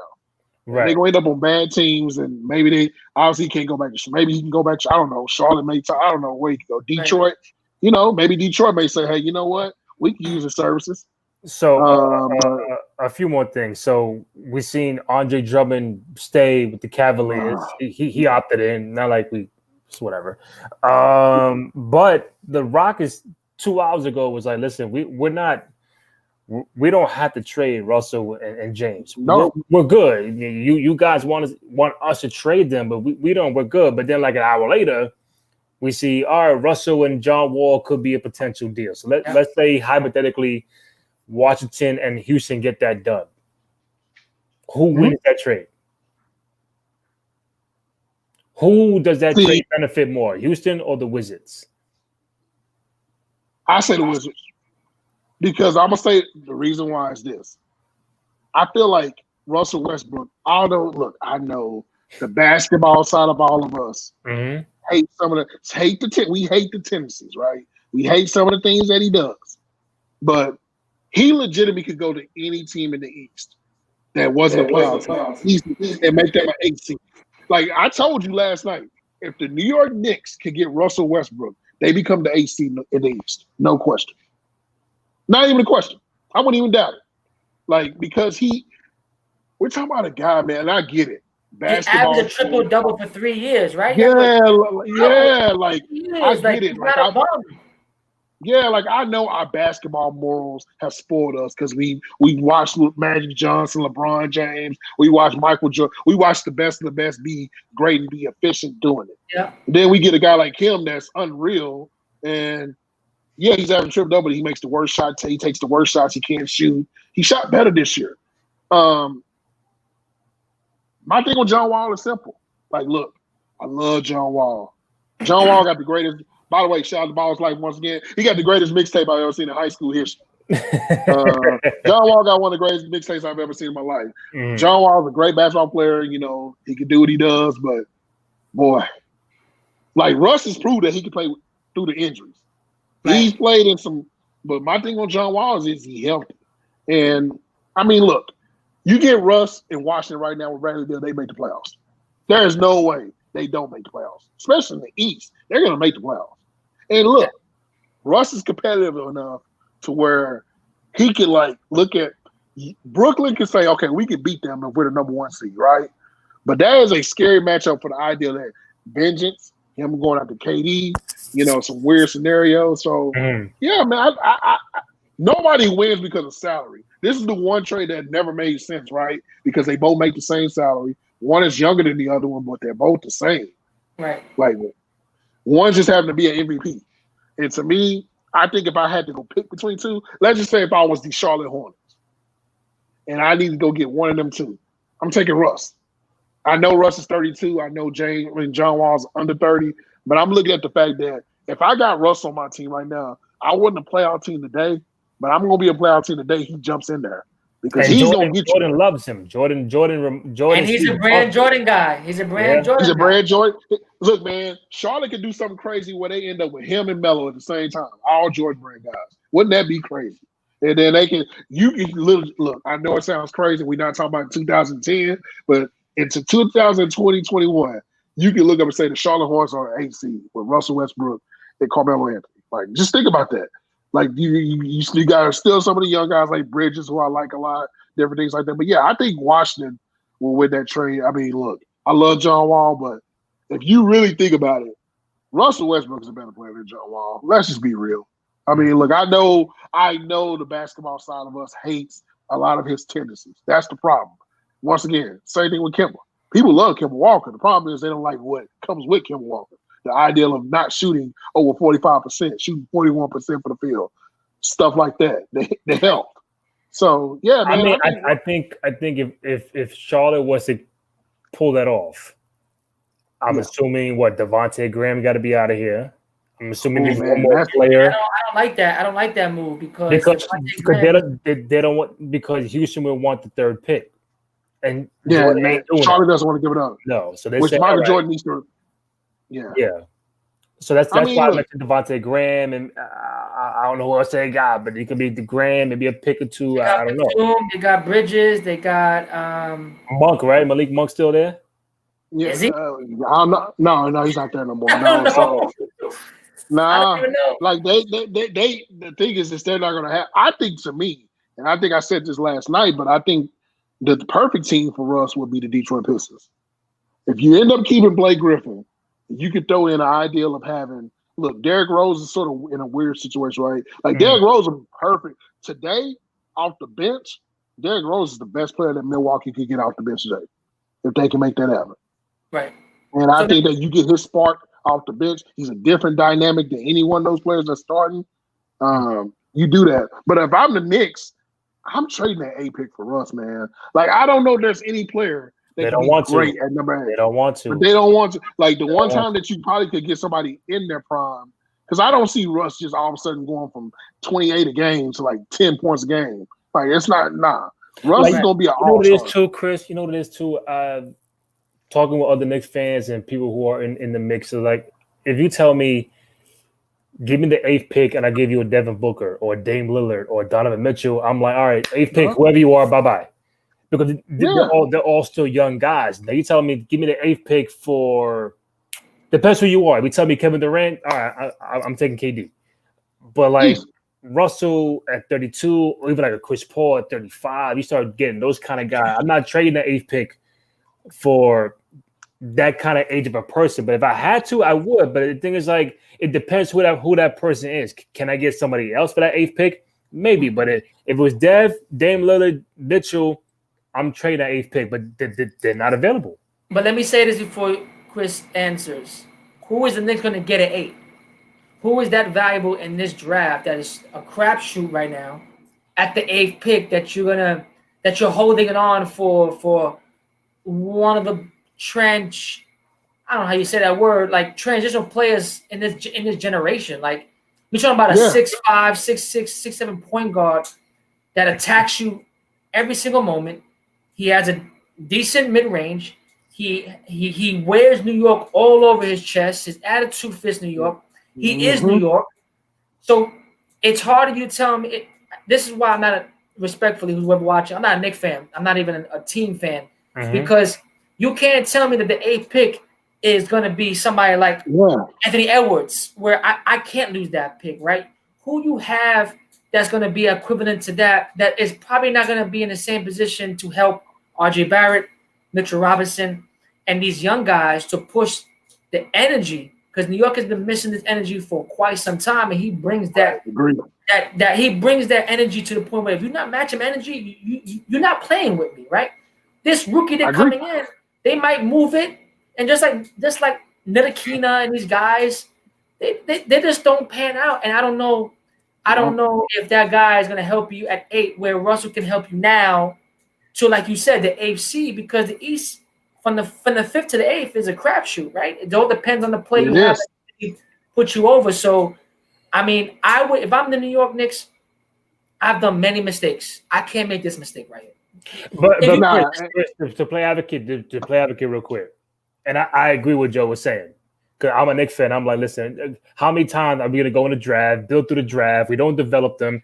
We trade these guys within 2 years and whatever. But Devin Booker, when was he picked, Chris? I think he was like number 8, right? Number 7, number 8. 13th overall. Donovan Mitchell, when was he picked? Yeah. I know he was definitely late because, Dennis Smith and several guys went before him. Yeah. Right. Now, I'm not saying we're going to draft the next Booker or the next Donovan Mitchell. I just don't know yet. It just depends who I'm giving that 8th pick for. That's all I'm saying. But if Rockets tell me I want number 8, I'll think about it. If you tell me James Harden, bye. Russell Westbrook, I don't know. I will say that. But like I said, last night I gave you a scenario. The thing that Russ has that maybe none of those guys that you mentioned has, he has a good relationship. A lot of players look up to him and they like playing. And you never heard a teammate say, "I don't like playing with Russell Westbrook." They may not agree with how he plays, but the thing is this: if I'm the Knicks, I'm looking like, okay, we're never going to get the number 1 pick in the draft, right? or number 3 because somehow the lottery balls never fall. Like, look, the Dallas Mavericks never have had a number 1 pick. I don't think besides one time, and we were the worst team in the league 2 years ago, and somehow we end up with number 5. But they made the trade. But my thing is this: you get Russ now. Let's just say the Knicks get Russ, they become the number 8 seed. You know what they can do next summer? They can go look at Kawhi and say, "Hey, bro, we got your homeboy." Because guess what? They homeboys. Mm-hmm. We got your homeboy. We know what we need. Right. We were the 8 seed. We probably lost to Brooklyn in the first round or lost somebody. What if we get you? Not only do we get you, right, but you get to come to the New York Knicks, the Mecca. You play in Madison Square Garden. Your legacy as Kawhi Leonard, that Spurs championship ain't gonna mean nothing. That Toronto championship ain't gonna mean nothing. But that Knicks championship, oh man, you could. I'm not even a Knicks fan, but I could throw that scenario out there and say, man, we got Russ here. We were the 8 seed. All we need is you to make us a formidable team. Or you could look at Giannis and say, hey, bro, look, we got Russ. He loves it here. We could use you. You want to talk about winning and being valuable for his money, market, and everything? What better place? And guess what? We got the little brothers over there in Brooklyn that we need to beat on now. Because that ain't trying to take. And guess what? The ideal of being a part of the New York battle and like being the East Coast thing, man, you got to do that because then guess what? If I'm a free agent next year, when the free agent class next year looks crazy, we went down a list. Yep. But imagine walking in saying, "Hey, man, you know, if the Knicks approach me, let's say the Knicks approach Paul George, right? And they say, well, you know, we got Mitchell Robinson who we like. Yeah, we got Frank Ntilikina, we got Julius Randle, Bobby Portis, you know, blah, blah, blah. Or you can go in and say, or you can go tell Kawhi, like, look, we got Mitchell Robinson, Russell Westbrook. Mitch Robinson is going to be a future pretty good big man, maybe an all-star. How about RJ Barrett? We got RJ Barrett. We got all these young guys that we got together. We finally made the playoffs. We need one star player. You can be the guy. And then also that star player can look and say, you know what? Russ will be 33 years old. He probably got 4 years in him left. We could probably still work out something. And then I can bring my guy in. Man, you do that in a heartbeat. Because to me, when you sit there, the team's DNA has never worked out for draft picks. Like, they could draft whoever they want. It just never worked. Like, they can get the number 1 pick. It never would have probably worked, right? Like, we don't know who's going to be good in this draft. Like, look, in let's case you can get LaMelo Ball or Anthony Edwards or this Wiseman kid, yeah. I would say, man, the pick is that pick can go. Especially if you're going to get a guy that can – see, to me, the Knicks need to not only win, but they got to sell tickets. Look, I don't know if they want to see the fans want to see another year of what they saw last year with another rookie. Because all they doing is this. You're basically just going out there to be a one of the 10 worst teams, and it doesn't look good. So to me, man, you go get Russ, man. Like, look, I don't know. Like I said, I've only been in New York one time as a traveling person, but people that I know from New York, people that bleed New York Knicks basketball, people that I've been around, if I can think of the perfect player that is a Knick, it's him. My God. When you think about Charles Oakley, rest in peace, Anthony Mason, John Starks, Herb Williams, the list goes on, Charles Smith. Let's go down all the list of them players. He is a implant of you want to talk about John Starks on steroids, who's a better basketball player? That would be your man there. He's a ticking time bomb, but guess what he can do? He can hoop. Mm-hmm. And not only that, and think about this, if you're the Knicks, it's the first time since Carmelo Anthony you're getting a top 10 player on a roster. Like, look, let's not get it backwards. Russell Westbrook, when he's healthy, he's a top 10 player in the league. Let's not forget that, y'all. Right. Like, look, think about it. If you told me right now a guy averaged 28 or 27, 8 and 6, and shot 48% from the field, you would have said, damn, did he win MVP? Bring him. Did he win MVP? It's better than Elton Payton. Because I gotta ask you a question. Right now. If right now, let's say nothing worked out, if the Lakers would have lost the championship, and you could have got LeBron in year 18 for the number 8 pick, would you do it? There you go. Yes, that's why it depends who I'm getting. If I get LeBron back, but you only get LeBron for 2 years. You get LeBron for 3 years, maybe 2, maybe 1, because he's probably gonna leave the next following year. Yeah, so I'm saying, like, LeBron, I do it. Yeah. See, that's what I'm saying. So, like, to me, man, like, you got to make that move, man. Russ and the Knick uniform. Look, I am on record.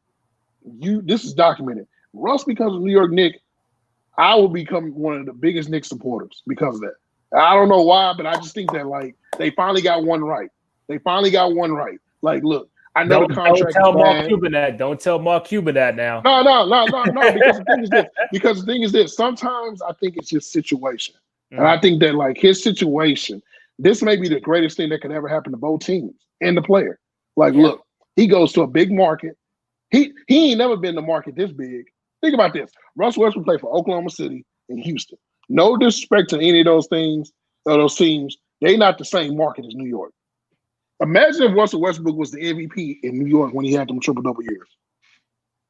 We wouldn't even be talking right now. We'd be like, man, I ain't trading no Russ. Exactly. Like, think about it. So my thing is this, the number 8 pick, yeah, cool, whatever. But, man, give me Russ. Like, give me Russ. Like, look, I know it may not be cool because you're thinking, like, man, how many more years he got? I would take 4 more years of Russell Westbrook being this good versus a guy that you got to hope in 10 years is legitimately one of the best players in the world. Because of your point earlier, the fact that Russell can lead to somebody else coming in the following year. So, like you said, Russ is there. Kawhi might be interested. Giannis might be interested. So you're kind of baiting, using Russell as bait. All right, now we got this guy. Do you want to come play with Westbrook at the Garden? So I do get that. Yeah. So I'll tell you one team that got it right. The Phoenix Suns. Can we say Chris Paul? Is that a good deal? I mean, 32 years old in the prime and similar to Westbrook can lead a team, a young team. And Chris, do you think that? And again, I didn't want to say. I mean, we can still stay in Westbrook and go to Chris Paul, but I want to get your opinion on the Chris Paul move in terms of. That was a shocker. I didn't know Suns was in the running. I mean, you probably knew, but all of us didn't know. I would say when I found out, I heard a story 2 days before it happened, and I had to sit down and think about it. But now that I look at it, they are a playoff team today. Right. Like, Devin Booker and Ayton have never played with a point guard. No disrespect to Ricky Rubio, great guy, but my God, you go from that. So think about this. Chris Paul, did any of y'all have Oklahoma City in the playoffs before the season started last year? I didn't. I thought they were done. I said, man, Chris Paul ain't going to play a minute there. Ain't no way they're going to go to the playoffs with Shea as their second best player and all that. And he made them a playoff team. Yeah. The history of Chris Paul is this. Everywhere he's went, the team has competed. Think about his early years in New Orleans when everybody said they couldn't be good enough. Mm-hmm. Sort of revitalized Patrice Stojakovic's career in a way. David West became an all-star to him. Tyson Chandler sort of became the player that we all sort of liked in Dallas and then New York the first couple of years, right? So, I mean, man, you put him on that team. Look, DeAndre Ayton is going to end up being an all-star very soon now because of this. And he ain't never played with a big man that dynamic before. And guess what? All you had to do was give him a couple picks. You didn't even have to give him Bridges. Like, look, I love Kelly Oubre. I like what he brings to the table. He's a good fourth or third guy on some good team. But my God, you get Chris Paul. Because my thing is this. Basketball to me in this generation, age means nothing. Because these guys are so skilled now. I remember back in the 90s when you said a 35-year-old, you were like, oh, man. I don't know about this one, buddy. Yeah. But now, 35 to me is like, man, look, he can still play, right? Mm-hmm. Like my thing is this, like, Chris Paul is elite. That name is Steph. I think he's arguably one of the 3 best point guards in basketball. Still. Like, what he does defensively, his mindset, he's had unfortunate things happen with the injuries and the weird stuff. But you never can say once that you could doubt that Chris Paul can lead a team somewhere. And look, you got to learn how to win some way. Whether this works or not, the ideal is this for Phoenix. We need to bring him in so we can teach these boys how to win because they have not won anything. Devin Booker has been in the league for 8 years, y'all. How many playoffs he been in? 0. DeAndre Ayton he wasn't even on a play in the turn. I don't even think his team even made the tournament in college, if I'm not mistaken. I think they were in. I don't even know. I don't even think they didn't go far. They did so. Like, and then the number one thing is this. coaching. You got Monty Williams, who did an amazing job last year. Look, the Phoenix look like a great team in the bubble. I know that may be different, but you add Chris Paul to that bubble team, they probably beat somebody in the first round. Scary. Like they may beat somebody. So I think you give Monty Williams a fair shake because now he got his point guard. He's been around, obviously, Chris Paul before.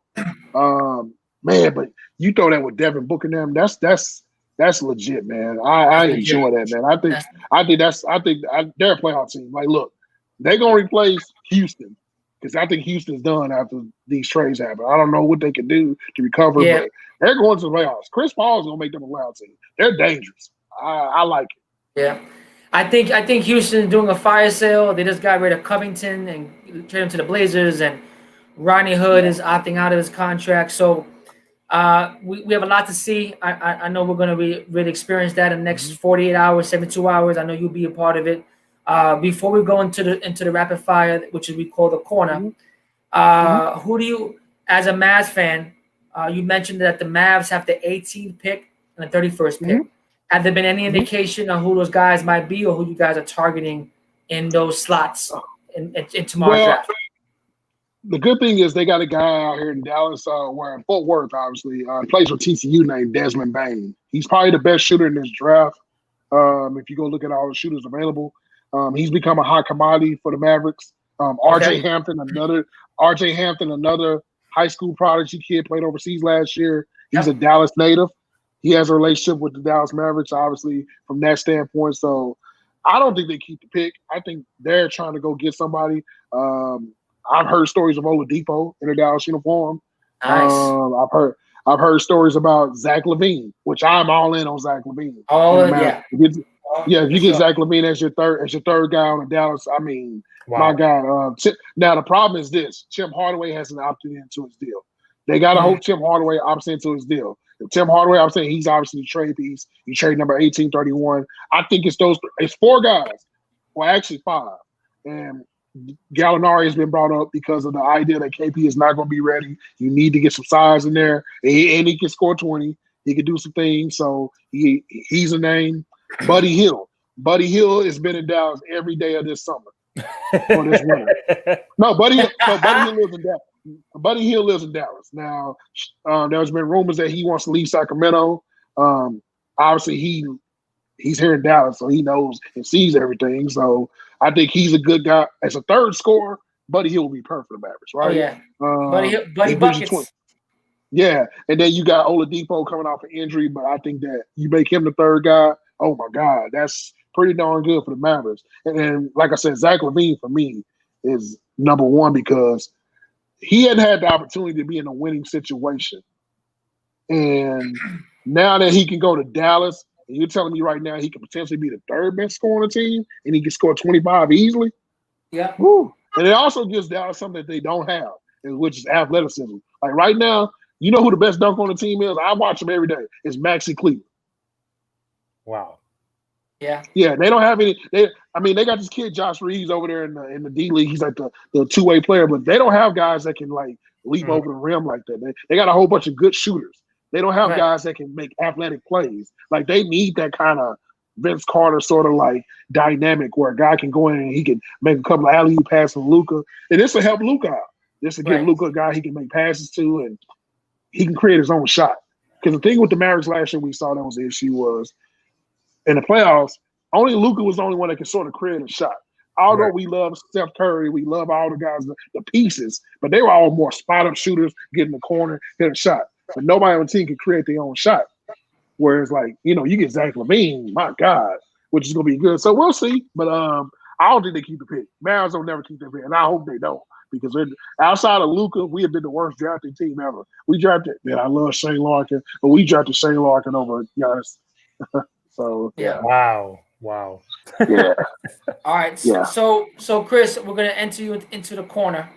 I'm gonna ask you a bunch of questions. Randy has no idea these questions. So we're gonna get to know you a little more, right? So here we go. I'll put you on the spot. I got a few too. So yeah, go ahead. Okay. Best hip hop, rap or R&B album for you all time? All time, I got two: East 99 and Midnight Marauders. And not Marauders. Good. Modest. Best basketball sneaker for you all time. Ooh. Sentimental value to Sonic Love. Okay. Gary Payton's first basketball shoe. Sentimental value. Gotcha. Yeah, Randy, you want to jump in? Mavericks related. Mhm.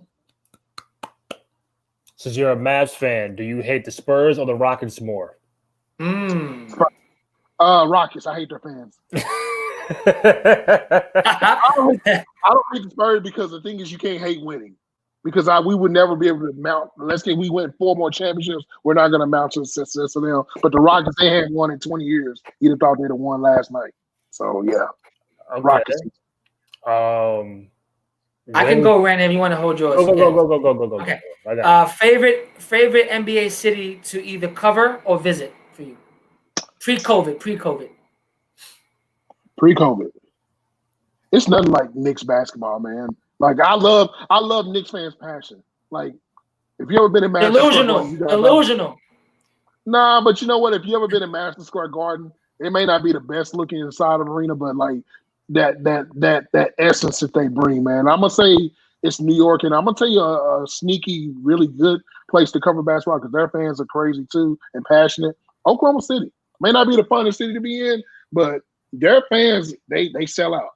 And I tell you what, they got some passionate fans over there. And also, obviously, Golden State. Man, when you got Steph and you in that arena, man, it's electric. But yeah, I'm gonna say New York, man. Knicks. Okay. You got to cover the Knicks. Okay. Appreciate that. I'll go in, or you got it. Yeah. So, Chris, give me your best starting 5 all Mavericks. Wow. All Mavericks starting 5 for you. All time. This is easy. Point guard. Point guard, Jason Kidd. Oh my God. Derek Harper's gonna kill me. All right. Point guard, Jason Kidd. Okay. Derek Harper's my guy. Shooting guard, Luka Doncic. Okay, no, I'm gonna take that back. God, okay. I thought it was easy. No. Okay, because I'm doing positionless basketball. Obviously, Dirk is on the team. Right. James Donaldson is my center. James Donaldson was a part of those 80s teams. Rolando Blackman is definitely on the starting 5. Luka, because my guy, 2 years he may be the great. He's already at that pace. And I'm gonna say Jason Kidd. I know I'm gonna get killed. I'm gonna get killed by Derek Harper and Mark Aguirre. My God, I'm about to hear this, but yeah, I'm gonna go Kidd, Luka, Dirk, Rolando Blackman, James Donaldson. So now, if you just went without position, just your top 5 Mavericks, your favorite five Mavs. My favorite 5 Mavs all time. Oh, my favorite 5 Mavs all time. Well, that means obviously Dirk. Just no relation towards like how great they were. Okay, so that's easy. Deshaun Stevenson. Man, like, cause like, dog, man, y'all know. Deshaun Stevenson, Nick Van Exel. Okay. Obviously Dirk, Nick Van Exel, Deshaun Stevenson. Luka. Because already I'm so happy we got a phenom. Like I don't even know how like I can't. We never had this before. Like y'all had Patrick Ewing, bro. Like y'all never had a phenom before. Like we ain't never had like Dirk wasn't a phenom. People don't understand this. Dirk had to grow into Dirk. So, and number 5, I'm gonna say because like I met him before he passed away, and my uncles and them, they would swear up and down he was the greatest thing ever. And every time I hear a story about him, it's great. But when I met him, he was a great person. Roy Tarpley. So Roy Tarpley was the man. So you don't have Nash, Michael Finley, Jim Jackson, Monster Mash. Nope. You don't got none of them. I'm gonna tell you why. Because as a kid, I was very depressed when we lost all of them at once. And I swore that Tony Braxton, I swore that to this day. I told this kid, I'm glad that. So by the way, that Tony Braxton story is fake. That's not real. I know that, right? It's not real. No, it's really not real. I know. And I remember telling Jason Kidd, as a kid, I didn't understand that. I was about 11, 12 years old when all this was happening. So I didn't understand the variables of it. So I'm like, oh man, y'all let Tony Braxton ruin y'all. Like we could have had a chance. But listen, You know what? I'm gonna take. You don't get Nash and Dirk, and they don't break up though. Yeah, but my thing is this: we never were good with Jason Kidd and them. Like we were never good. Like we were like, dude, we were so bad. That's how bad we were. One of the best selling jerseys that we had in the stadium at the time was George McLeod. Yeah, that's no disrespect. That's pretty bad. Like I'm being for real. Like we traded. Like, look, we don't get Steve Nash because of the Jason Kidd thing. But my thing is this: like, look, I love Steve Nash. Like Steve Nash is probably one of my favorite people. But I think honestly, you know what? Instead of Roy Tarplin, I'm putting Jason Kidd. And the only reason why I put Jason Kidd in there because I remember I was probably the only person in Dallas that wanted that trade to happen when we traded all those guys for him. Because everybody wanted Baron Davis and wanted different kind of point guards at that time. And I was like, we got to get Jason Kidd. And when he came back and he won a championship, it was sort of like redemption. Mm-hmm. And to me, Jason Kidd is one of the 5 best point guards of all time. Just pure point guards. Like, right. I don't know if I've ever seen, like what he did with New Jersey, we ain't gonna never, I don't know if we ever see that again. I was there last night. Yep. Yeah. New Jersey, man. Like, look, I love Ken Martin and them guys, but nah, man. Like, yeah. Not again. So, Chris Hendo's Mount Rushmore NBA, who you have? Damn. Kareem. Oh, that's easy. No, this is too easy. Kareem, MJ, LeBron, Magic. Copy. The person that got you into media or sports talk, who was that person? 2 people. Chris Arnold. He is one of the. He's a local legend here. He's big time. He's local. I'm gonna say this. He's one of the greatest things ever. He was a hip hop guy for years, but he started doing sports and got me into it. And Stuart Scott. I met Stuart Scott, and obviously being a kid watching ESPN, you know, Stuart Scott was like the man. You know, from our generation with hip hop and stuff, and sort of relatable. Like he had all the quotes and cool things, and players loved him. And I've always wanted to strive to be the guy that players wanted to talk to versus, hey, I don't want to talk to this guy. So yeah, those 2 come to mind. Man, and honestly, just seeing guys like Amar Rashad on TV on NBA Inside Stuff, hanging out with Michael Jordan. I always dreamed of the day that I would hang out with the best player in the world every day and be able to interview him and, you know, stuff like that. So, but those 2, Chris Arnold and Stuart Scott, man, like I really wanted to be on ESPN, but then I realized that was just like not my thing. So I like what I do. I like being behind the scenes more. Right. I know Rennie has more, but I have best player you've seen live in the NBA all time. Like your best player you've seen live. Oh. See. So why y'all do this, man? Okay. You're in the corner. I mean, I told you this is going to happen. See, because I love LeBron James. I love LeBron. Mm-hmm. That's who I love. So. I think, okay, in my adult years, LeBron, but I also saw Michael Jordan in his prime. Nice. And the one time that we actually beat the Chicago Bulls, we beat them the final year, and I ain't gonna never forget that, man. I don't like as a kid, Michael Jordan was God. Like I'm not like look, man. I know LeBron. I always argue with people about Kareem and LeBron being in the greatest category of all time, but you know, Michael Jordan as a kid was a superhero. And my grandfather, for some odd reason, every time the Bulls came here, I never got a chance to go. Like my uncle would always talk his way into it, and I was like, oh man, they knew I loved Jordan. But I never forget, man, that game. I had the pinstripe jersey on. Man, I had my 12s on. I was the happiest kid in the world. And, you know, seeing Mike in person, man. He didn't have the greatest game versus the Mavericks. But obviously Mike is Mike. But, yeah, man, I saw LeBron in his zenith, y'all, when he was in Miami. And I saw him in Cleveland. I didn't know, like, that's unreal. And also I've seen Shaq. So I done seen Kobe, rest in peace. Kobe may have had the greatest performance I've ever seen versus the Mavericks ever. That 63 point game was crazy. Like, you know, look, to this day, I've never seen anybody go off on the Mavericks like that. I hate that. So I'm gonna say, if I had to pick one, I would definitely say MJ because it's just the mystique. Yeah. But in my adult years, LeBron James has been the greatest player I've ever seen. Like, because we grew up with LeBron. Like, that's the thing that we're gonna all understand. We all became grown men with LeBron in a way, right? So LeBron, yeah, man. But MJ, oh my God. It ain't nothing like when MJ came to town. Exactly. You can't go wrong with that. I have two more, but I'm gonna say one now and save this for last because this is really the hot seat question. But Rennie, you can go ahead with two, and I could do two more, whatever how you want to do it. Okay. Got it right here. So I see the Mavericks are going back to their throwback court edition this year. I'm not sure of the whole entire season, but maybe a few games. Are you throwback Maverick logo or are you current Maverick logo fan? I love the Cowboy hat, the '80s logo. I've always been a rest in peace to Don Carter, the owner. They did a tribute to him when he died a year ago, and they had his name on the court with the hat logo. The green uniforms are the best uniforms I've ever seen in Dallas history. Like they gotta wear those full time.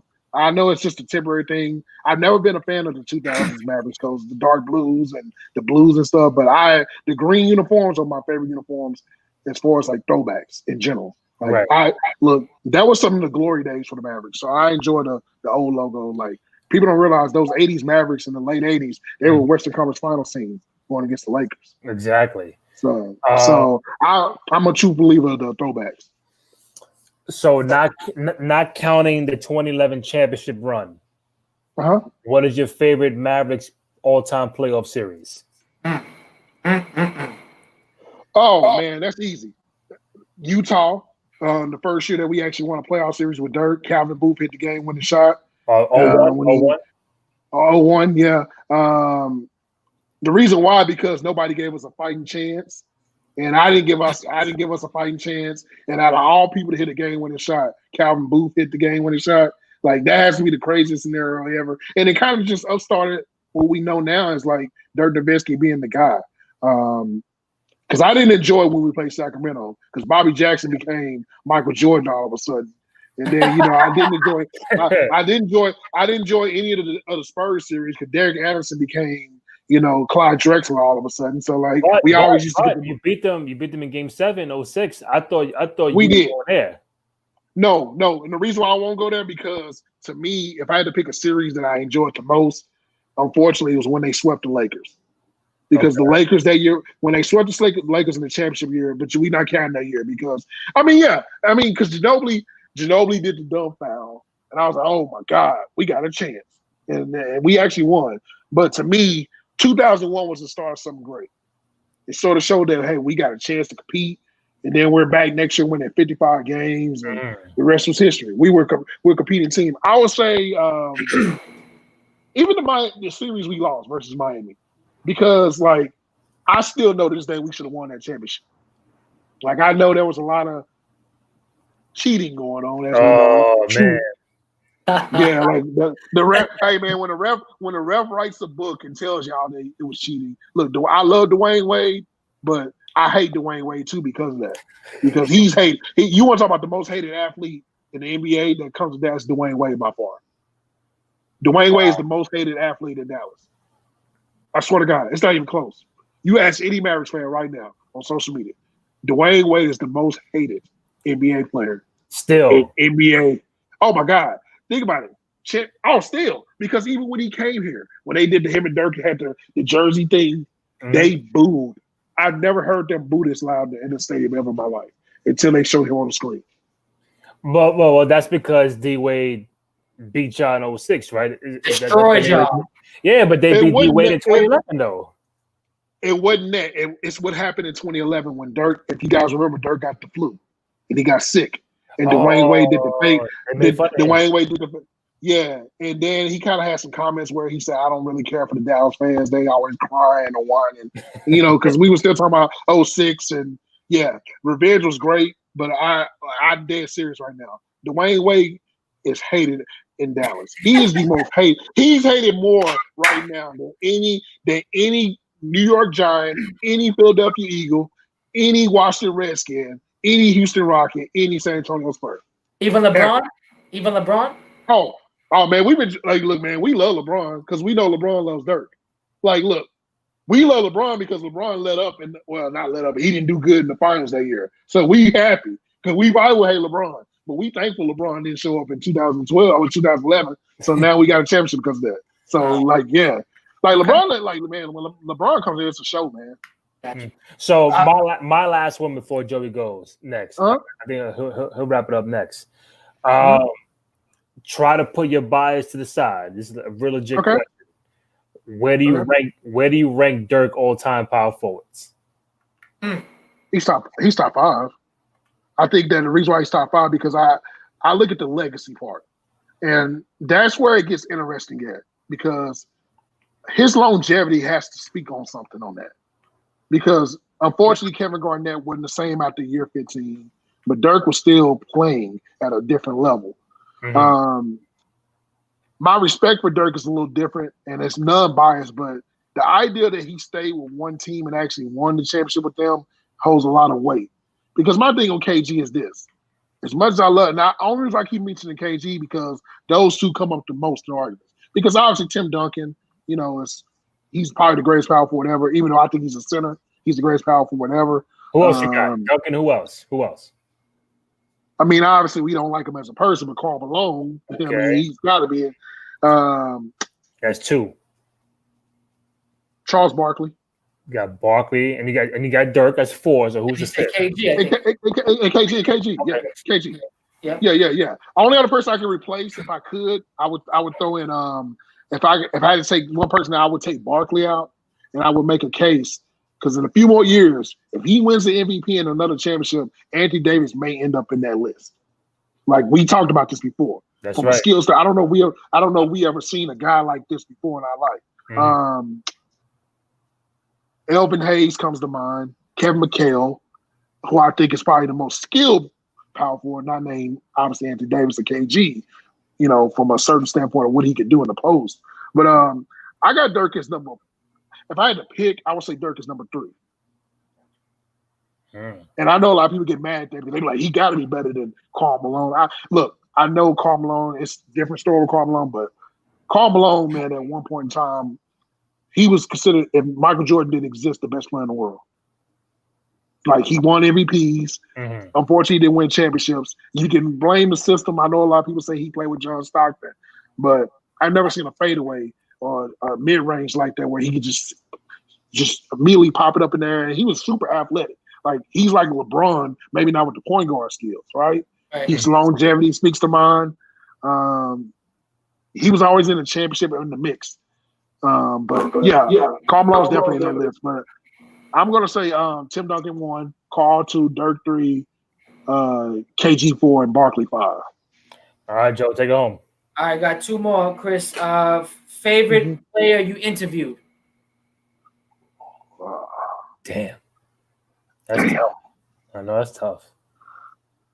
Favorite player? You can say Randy Cruz and me, but I mean we'll bow down to the rest. Go ahead. Favorite player? Man. I mean, okay. Because top 3. You want to do top 3? So you want to be on the hot seat? Nah, that's even worse because then I'm gonna name 3 down. Okay, I'm gonna say this. My favorite interview because it's probably my most legendary interview to this day. It's gonna be the Kevin Durant interview because it wasn't supposed to happen, and that's like a long interview. That was like an hour and 20 minutes long, just me and him talking, and it sort of put me at a different level. KD was definitely one of my favorite. When LeBron comes in, Dirk's last game. For 10 years, I never did a one-on-one interview with Dirk. Never. I just never did it. We would talk, shake hands, laugh, joke around, but I never interviewed Dirk until one time.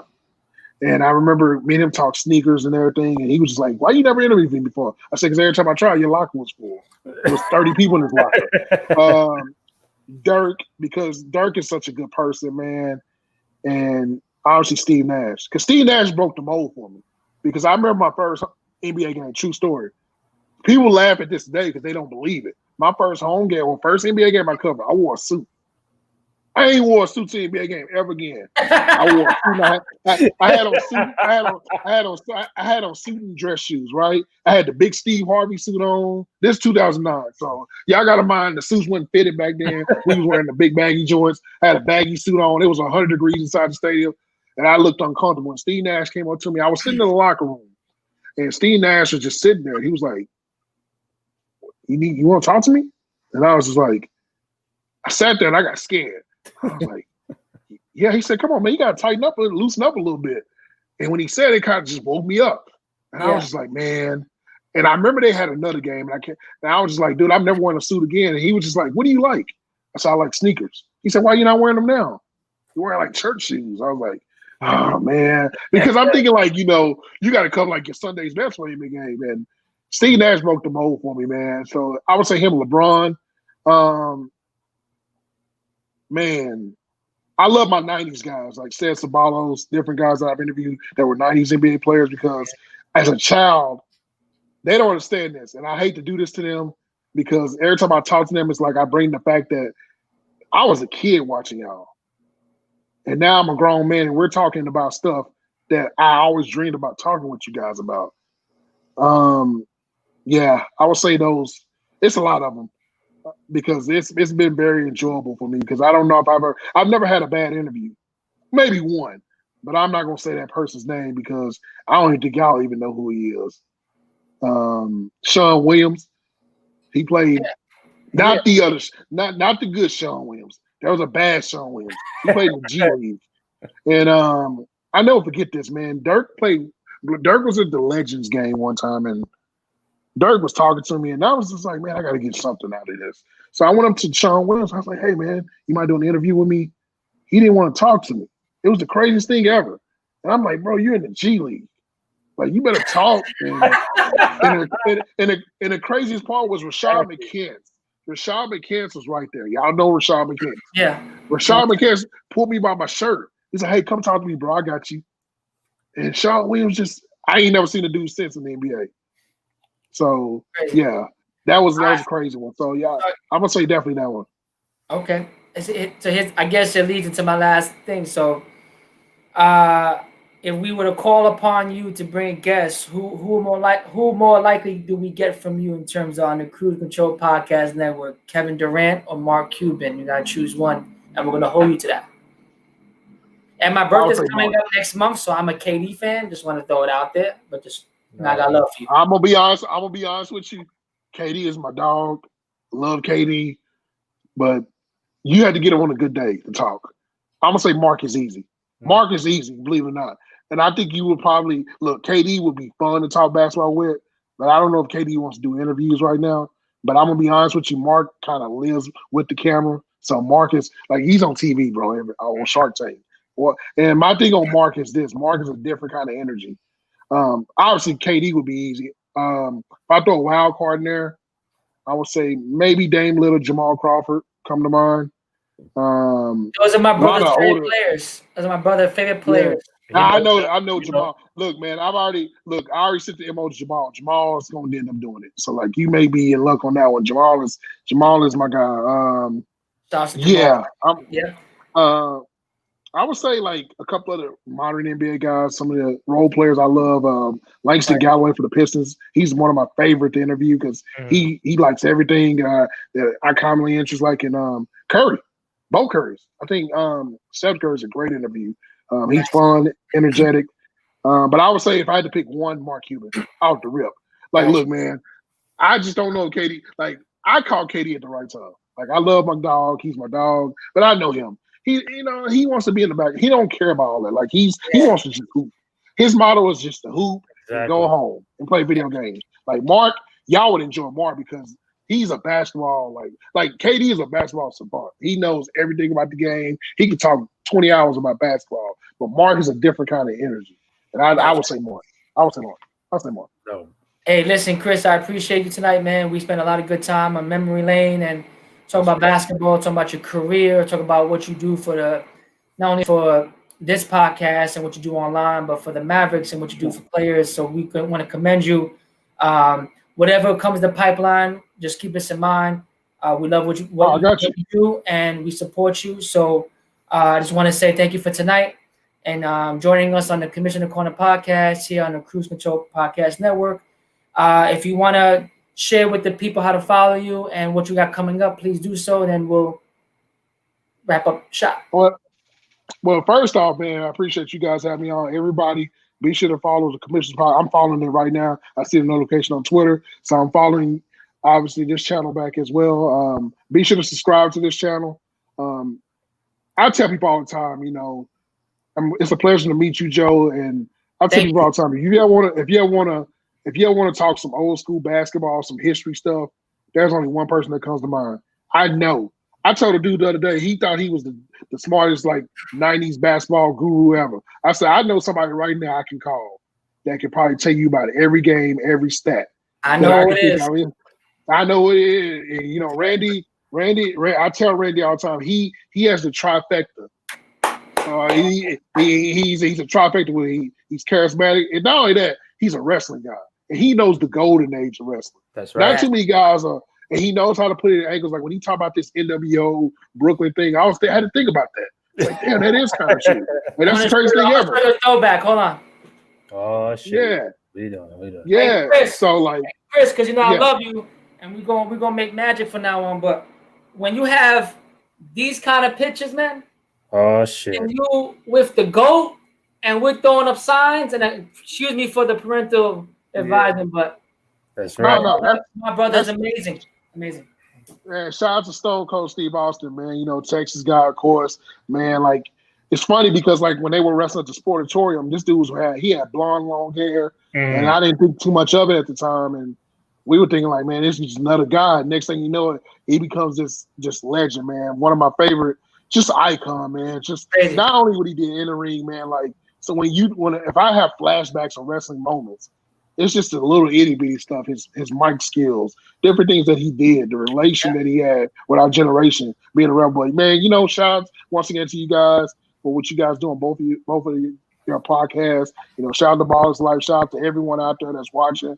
I appreciate all the Mavs fans that are tuning in right now. I see y'all. Thank y'all. Y'all need to be looking at this channel because it's good stuff on here. So y'all need to definitely subscribe to my man's channel. But just follow me on Twitter. It's C_Hendo. Everything else is C Hendo throughout social media on different IG platforms. If you're a gamer, I'm a big time gamer, so I love playing video games. So like if you guys like video games, I'm into that. Sneakers, of course. If you go on my IG page, it's nothing but shoes on there and interviewing guys about shoes. My YouTube channel is C Hendo, website as well. I'm part of a radio show called Most Sports Talk. I work with Fanatics View and MLB. I cover baseball. I do, like I said, I love sports. So like, and then also like I said, hopefully eventually down the road, I'm gonna be getting my wrestling guys involved. So right. We're gonna see, man, because like I said, it's a good thing, man. But I'm excited, man, to see where the commissioner's going to go and Randy, where your pod goes, where everybody goes, man. Because I think this is a big deal, man, because we need this. Like I told Randy, it's a refreshing feeling when we get those threads talking about who got the best jerseys, because it just brings back memories, man. He got me to like the Memphis jerseys again, because I was like, I thought they were hideous, and then I looked at them now as a dope. They're the greatest looking jerseys I've ever seen. So yeah, man, I appreciate y'all having me on, man. I love this moment, man, and like I said, definitely we gonna get Jamal and Mark. I think we're gonna make that happen. Even if we could do it together, it could be, it don't have to be singled out. We could do it together. I've heard about you for the past 4 or 5 years, and I have nothing but respect for you because my brother put you on a pedestal in terms of the 90s and nostalgic stuff. So when I wanted to do this podcast and my partner BG wasn't available today, I said I got to get Chris Hendo on because, one, you're true to the game, you're genuine, and you're authentic. And I appreciate you tonight. I know Randy want to close out with you before we exit. I mean, I just want to say, Chris, it's always love with you, man. And anytime you want to come on, no invite needed. You want you hit me up. I do want to commend you for what you've been doing. I know, in the social media world out there, that people who do this kind of realm that we do, but don't have a major affiliation behind it. And you want that credit, you want that limelight, you want to show the people that I'm doing this without a major backing.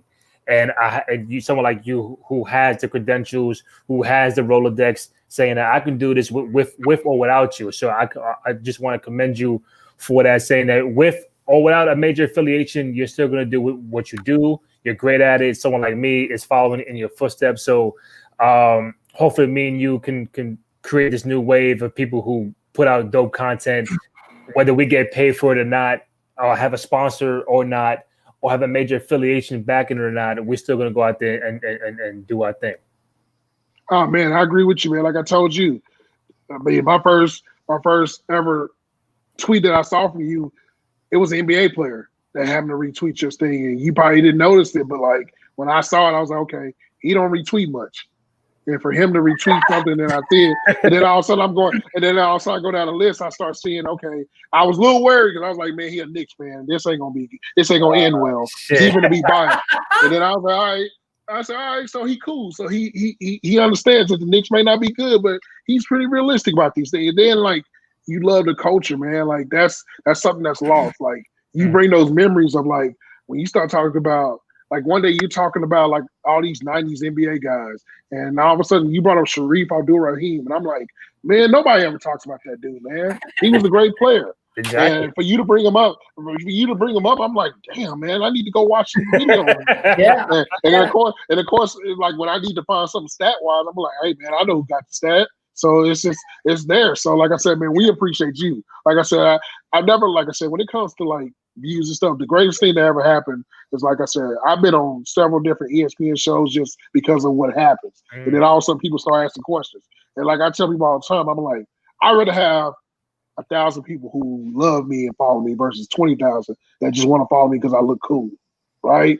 And I think that at the end of the day, when we're in our business, the thing that we're going to learn the most is that it's going to be a slow grind for a while, but then one day something's going to happen and it's going to click.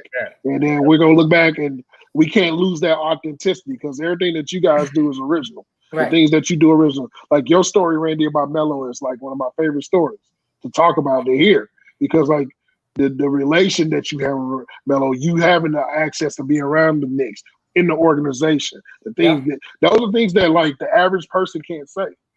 Like I can't even say that. Like, look, I cover the Mavericks, but I never worked with the Mavericks. You know, you've been in that arena as an employee, so you've been around arguably the greatest basketball mecca.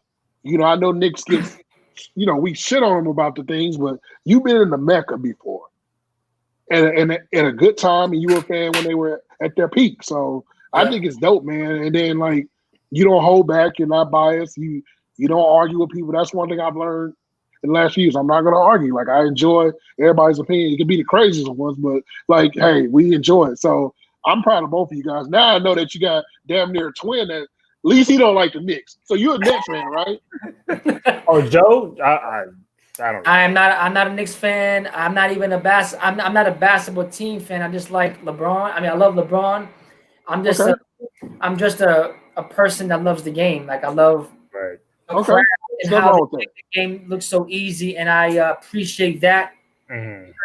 Besides this, I'm a referee, so and I do, you know, we do our own tournaments, so hoops in the sun, so we're able to see players. But now when we see these kind of players and compare it to what we really see every summer, and sometimes we go to the beach, I mean, it's a beauty. It's a canvas for me, and I like to make my own canvas. So I hope that 2021 is a better year for all of us, and I think that the energy I think that one of us, if not all of us, can create our own podcast together, or maybe do our own show together. I think it'll make sense. But from the bottom of my heart, it's a pleasure meeting you on this platform, and you made my night. So for everyone watching, please follow Chris Henderson at C_Hendo on Twitter. This is the guy. This is who we look forward to for news. I know you guys love Woj. I get it, Shams. I get it, but Chris, you my guy, man. Have a wonderful night. Stay blessed and be healthy. All right. Likewise. Salute, brother. All right.